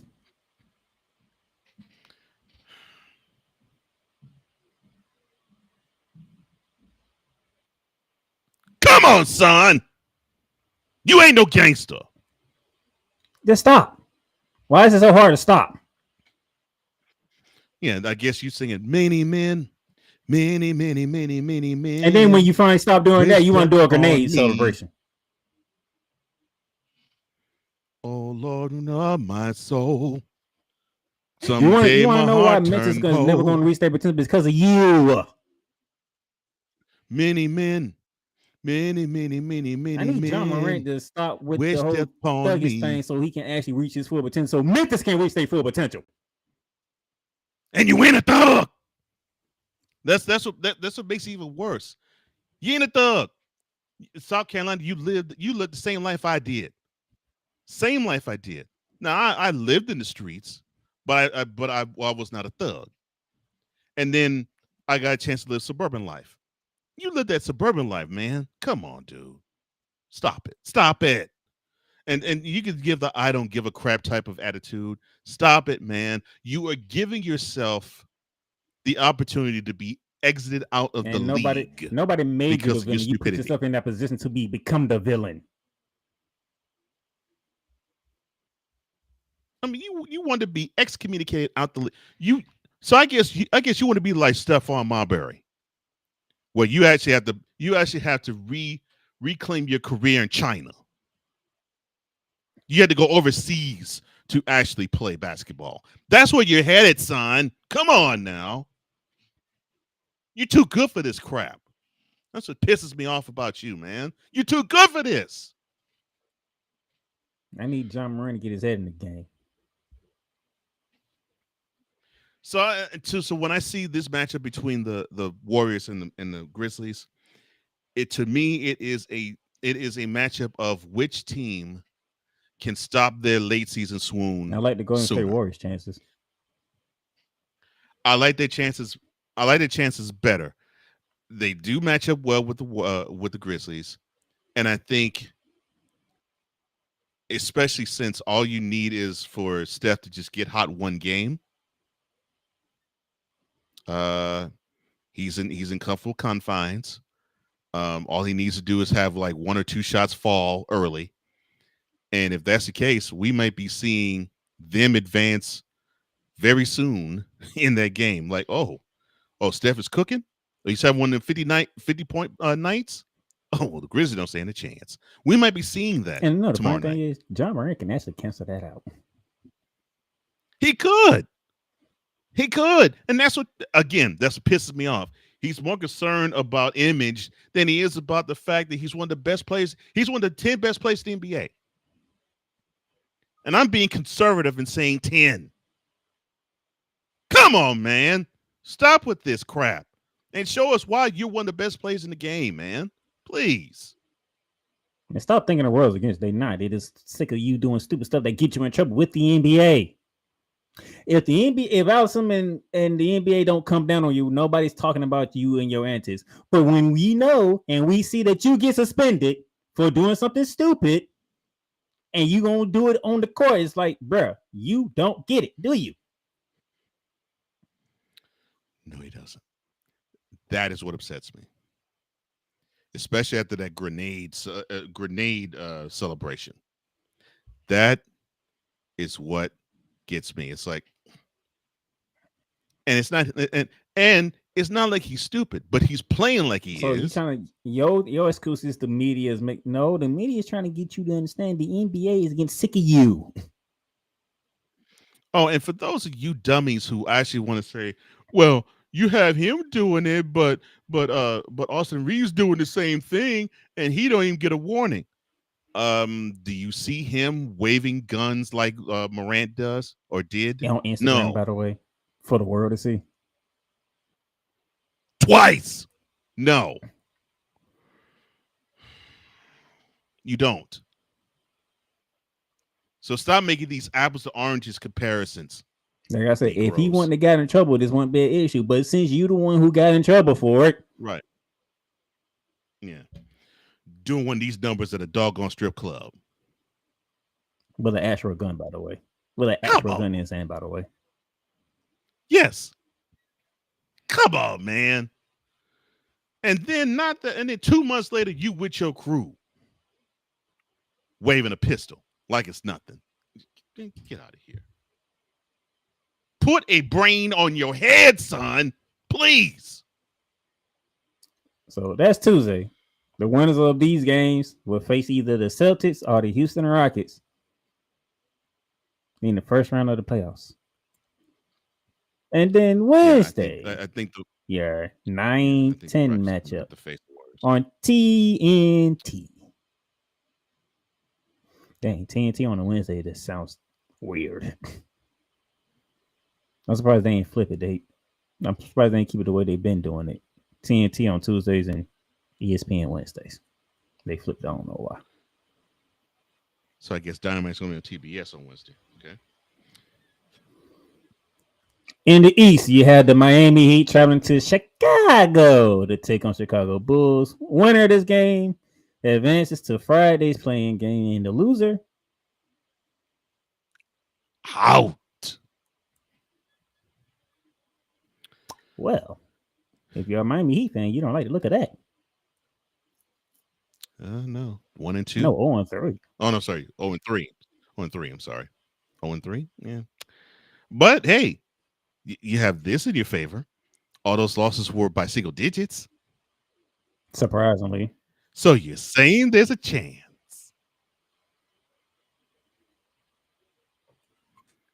And what sucks, though, is all of these games came in the second half of the season. 1 in February, 1 in March, and 1 in April. That's the bad news. But the good news is, so you're saying there's a chance. We shall see, because ever since that Jimmy Butler trade, Miami has not looked good.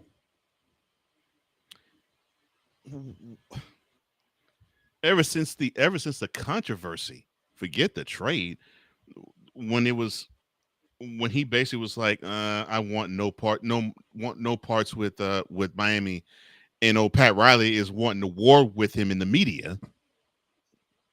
Yeah, the Heat's been toast all year long. Pat Riley's like, oh, you don't want to be here? Well, we're gonna find your black behind. You a Heat, you're gonna be here. We're gonna find you. I thought I saw something that said Pat Riley might be stepping down at the end of the year. I mean, dude's almost rounding third and going to 80. He should. Because if he ain't owning the team, I don't know why he's wanting to run it still. Like, dude, LeBron James, Dwayne Wade, now Jimmy Butler.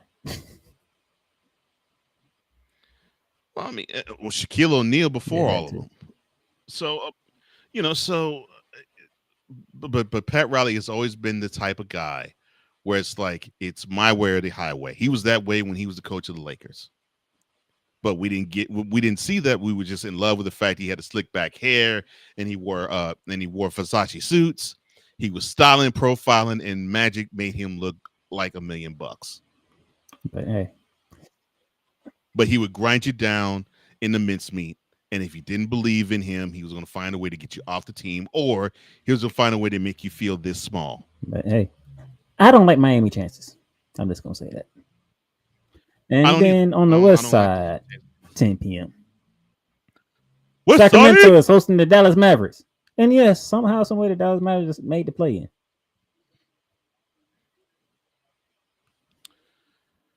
I don't like the chance. They don't got Kyrie Irving, so. That's right. That's what I hate, man. I wish Kyrie was able to play, but unfortunately, he's not. And I want to give the Mavericks a puncher's chance, but I can't, man. I mean, Kyrie would be the reason why they would even stand. If they had Kyrie, they wouldn't even be in the play-in. That's what I'm saying. They would probably be the 6th seed at least. And so, to me, it doesn't even matter with the season series with this one. Although I know the Kings swept them, it doesn't really matter.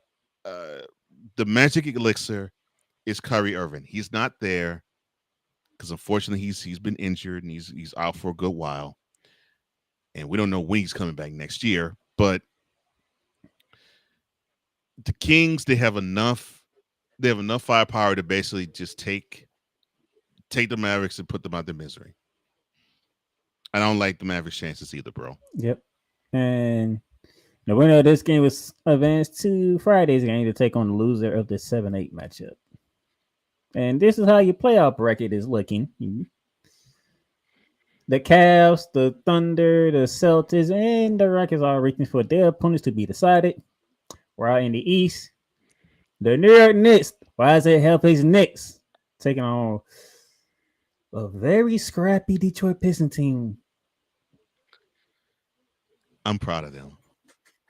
I'm proud of the Pistons. They most improved team in the NBA, in my opinion. Oh no, not even a question. I know your Rockets got to the 2 seed, but yeah, it's cool, and they can fight for that, but no, to me, it's the Pistons because people were throwing tomatoes and eggs at this team.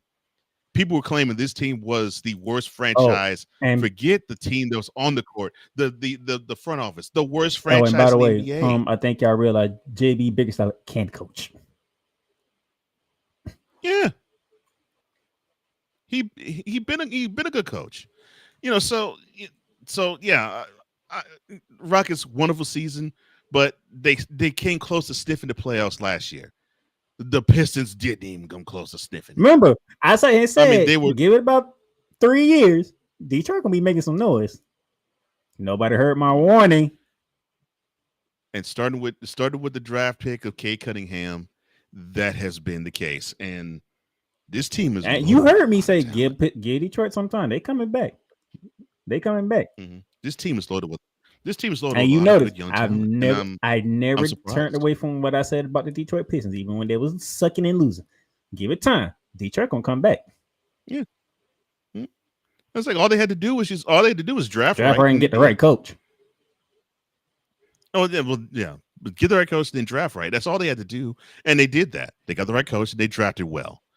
And look at that. Look where they are. Wise, how you feeling about your Knicks against the Pistons? Now I'll say this though. I love the fact the Pistons are in the playoffs and they don't have to play in the play-in to get in. But I think the Knicks should advance to the conference semifinals. I'm not gonna say it's gonna be easy. I'll give them 6, but I think the Knicks will advance. Unless Tom Thibodeau already ran them to the ground. No. Give them a round. I'm sorry. That's just going to be the main talking point. We'll see them run. We'll see them run ragged when Wise curses up a storm, because the conference semifinals we've seen the Knicks play the Celtics. That's going to be terrible. Link. Mm-hmm. Every day I know I'll be hearing, "Good morning, bro, Boston." Hold on, wait. You talking about this? Everything Boston. Yes. Yeah. This is a great day. It's a great day, bro. Oh, by the way, F Boston. Yeah. Oh man, the 4-5 in the East is the Pacers and the Bucks, with the Pacers getting home court advantage. I'm not liking the Bucks' chances, bro. I want to say they could probably steal this round, but something tells me the Pacers really do match. They don't up have well Dame Lillard, so yeah. There'll be no Dame Dollar, so Giannis gonna have to carry the load. I want to have hope for the Bucks, but I think the Pacers could take them. I think they can take them in less than 6 even. So, on the West, the 4-5 Nuggets and Clippers, the two teams that clinched on the last day of the season. I think this is the best matchup of the first round. Two teams, both of them similar in struggle, and they end up with the same record too. Similar in struggle, where they had their time where they shine, and they had their time where they were just simply not knowing what to do. And I think you have great leadership if they're healthy on both sides. The question for the Clippers: can Kawhi Leonard actually stay healthy? And can and I hate to say it, but I'm gonna say it this way: can James Harden actually stay out of Kawhi's way and be a great 1A to Kawhi? And for the Nuggets, can anybody give Nikola Jokic on offense some help? Anybody. I don't care who it is. Anybody give Nikola some help on offense, because he cannot score all the points for your team. Help. But to me, that's the best matchup in the first me. round. Yeah. Help me, help you. Yeah. But the Nuggets Clippers best. That's the best. And then the matchup that most people gonna turn into the Los Angeles Lakers, the 3 seed hosting the 6 seed Minnesota Timberwolves. Why most people, and quite frankly, LeBron is one part of it, but he ain't even the main part of it. It's Luka Doncic and Anthony Edwards all over again. There we go. There we go. That's where it is. That's the matchup. Luka for the Lakers, Anthony Edwards, the man that don't want to be the face of the league, on the other. And we got to see Anthony Edwards game 7 conference semifinals last year when he was the reason why, he was the main reason, not the only. He was the main reason why that team put away the Nuggets. We got to see that type of effort every single game against the Lakers. We got to see that effort. Otherwise the Timberwolves are And sunk. you know, Unc made a good point on First Take today. And it was like, he literally said this. I'm like, that's the most scariest part about the Lakers right now. Jeez, that's the scariest part about the Lakers right now. That LeBron James can actually be the third option for the Lakers. So you're thinking now Austin Reeves could be the second? I'm like, dang it, Shannon, you're absolutely right. There can be games where LeBron don't even have to be the second option. He can just be the third option. That is the scariest thing about the Lakers right now. But what I love about LeBron's ego is he won't allow himself to He been doing it during the regular season. Why change now? Regular season. He'll allow it in regular season. Playoffs, and he's not the focal point. I wish I had Clay. I wish I had Clay Davis right now. I think with LeBron, I look at LeBron different than everybody else. LeBron don't mind not being a focal point.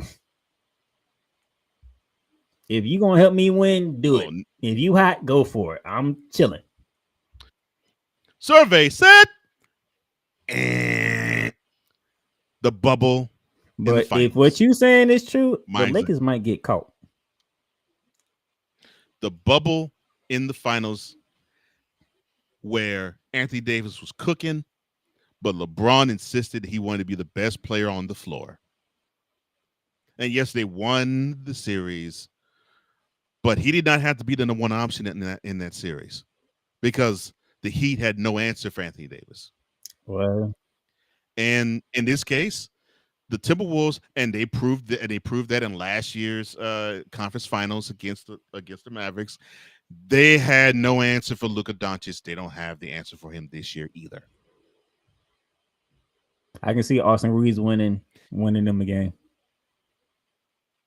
He could probably win them a game. I can see LeBron winning them a game. LeBron could win them a game. And Luka taking it home. But I think Luka's gonna have to be the guy to actually be the big time 4 games right there. You need to win. Austin Reeves get you one, LeBron get you one, and Luka bringing it home. Luka get you 2. Yeah, he get you 2. Anthony Edwards, you gonna have to. And you're gonna have to. That's what I'm saying. Everybody calling you the next Michael Jordan. You're gonna have to act like Michael Jordan. Knowing that you outmatched, you're just gonna have to go for it. He has to be the way the Timberwolves played the second half of Game 7 in that conference semifinals matchup last year in Denver. That is the Anthony Edwards the Timberwolves need right now. The only problem now, and if he's not going to invest in that way, the Timberwolves do not stand a chance against the Lakers. I need Lakers fans to come in close. I need Bron Sexton to come in close. I need y'all to understand this. If the Lakers lose this series, it won't be on LeBron. It will be on Luka.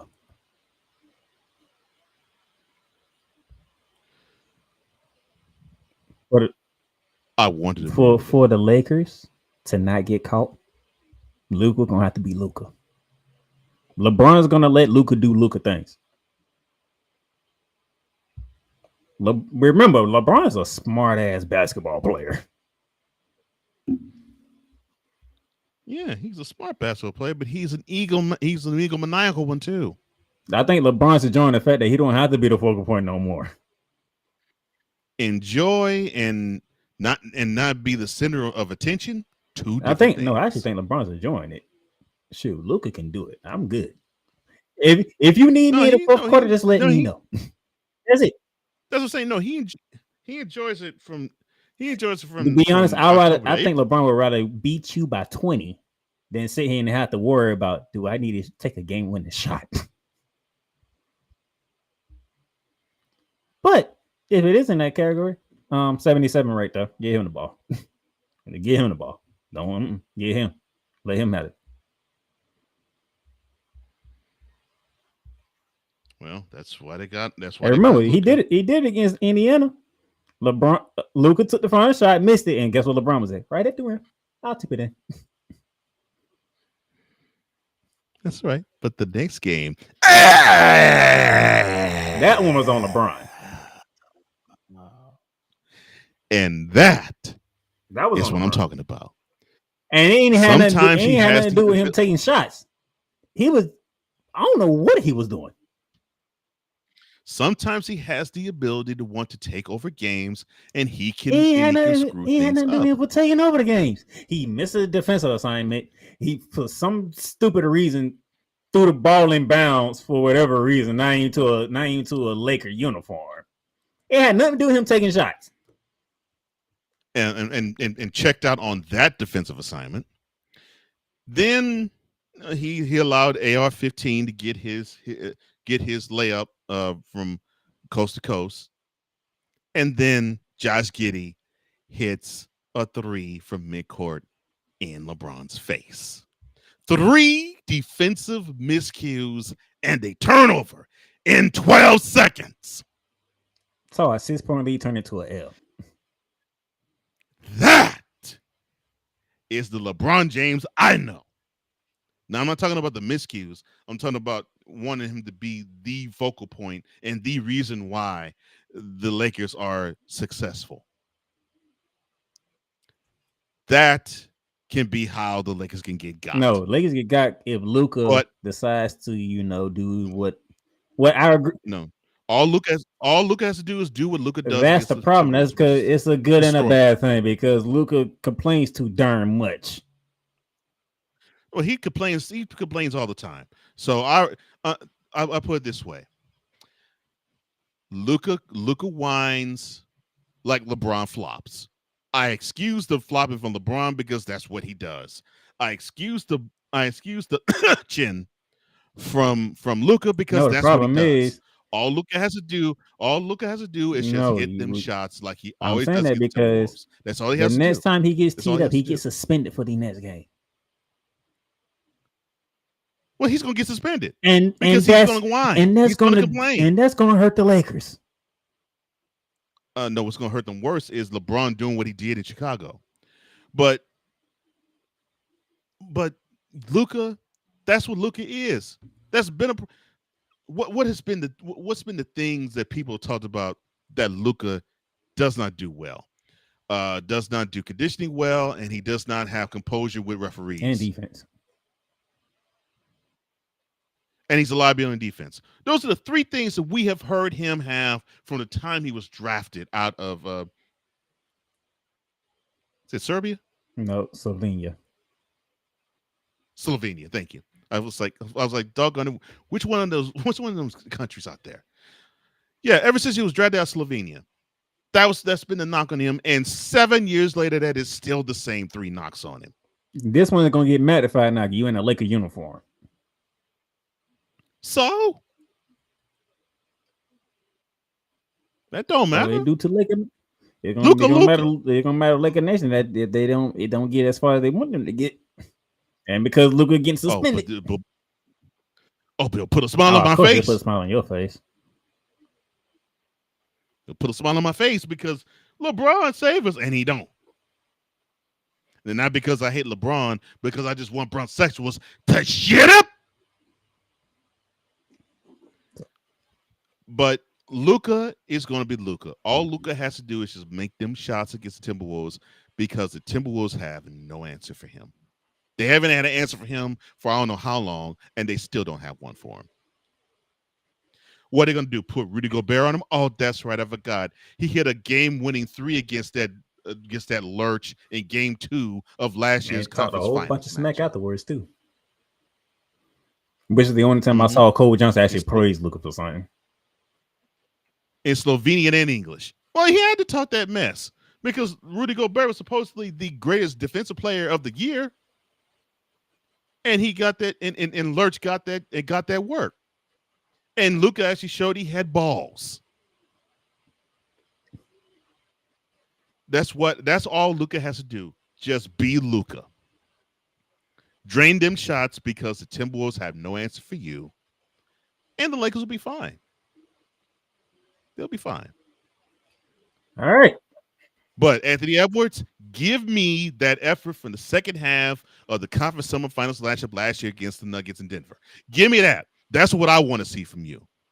Otherwise, just go to LA, go to crypto.com arena and wave the white flag and just say, we're going to give you these 2 games there. And we're going to give you the 2 games when we go to the Twin Cities. And leave and say, I'm happy banging mini hoes and shooting up clubs. Well, I can end on that note. You might be the next Negro I go retire. You might be the next one I have another liquidation sale. Anthony Edwards must go now. You might be the next one. Him being the next one? But him? for now, Out of everybody in the NBA, him. Well, if he wants to shirk responsibility and be as irresponsible with women like Zion Williamson, that's yes. one of the names I often say. You got Zion Williamson who can't stay on the court, just like Joel Embiid. Well, he can't stay on the court, but he surely can stay. He surely stay in women's. He sure can shoot up midi clubs though. I'm like out of everybody in the NBA, the next person on your list is Anthony Edwards. Because he's busy shooting up clubs and wanting people to have. He's on the court. You got people that can't stay on the court. Fine, he's on the court, but own the fact that you actually won the best players in the game. Oh, you don't want to own it, and then you want to show it by giving less effort than usual. Come on, man, you're better. Just like Ja Morant, except you don't tote guns. You shoot up clubs instead of one to just tote and say you a gangster. You better than that. The game is on the court, not in the bed, son. And those of you who be listening to this later, he does not mean actually shooting up clubs. I'm sorry. Shooting up clubs is ebonics for saying the man is just simply having unprotected sex with many different hoes every single waking moment of his life. Make sure we clear that up for anybody. You think you talking about Anthony Edwards shooting up clubs and that become a headline? Okay, fine. Yeah. So all right, fine. I'll clear it up. I'll clean it up. So yes, Anthony Edwards, yeah, he's too busy. Instead of shooting shots, he's too busy stroking. That's what he be doing. He be stroking. I hate that you said it that way. Stroke it to the east, stroke it to the west, stroke to the hoe that he loves the best. He be stroking far too many times. Is that better, Playmaker? Yeah, you.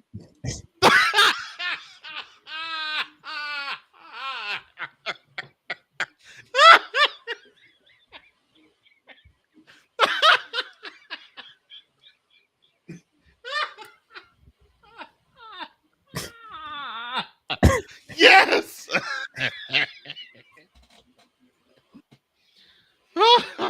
I'm just going to end the show on that note. I have nothing. I have nothing. Enjoy the play and enjoy the start of the playoffs. We'll catch y'all later. You've done great. But you can't stop here. You can't stop now. You gotta keep going. Through all your trials and your tribulations, you gotta keep pushing. Now, finish your canvas. Yeah, gotta get it out the mud, that's the only way to win. Who am I to point the finger like I never ever seen? Been through the ups and downs like the letter N. They don't let you through the door, better kick that again. Cause that's the only way to win. That's the only way to go. Gotta get it out the mud. Gotta get it out the floor. Cause that's the only way to go. Let's go. Thank you for tuning in to today's episode. If you want to follow the podcast, you can follow it on all streaming platforms, including Apple Podcasts, Google Podcasts, Spotify, Stitcher, and a whole lot more. This has been Shooting the Lights Out.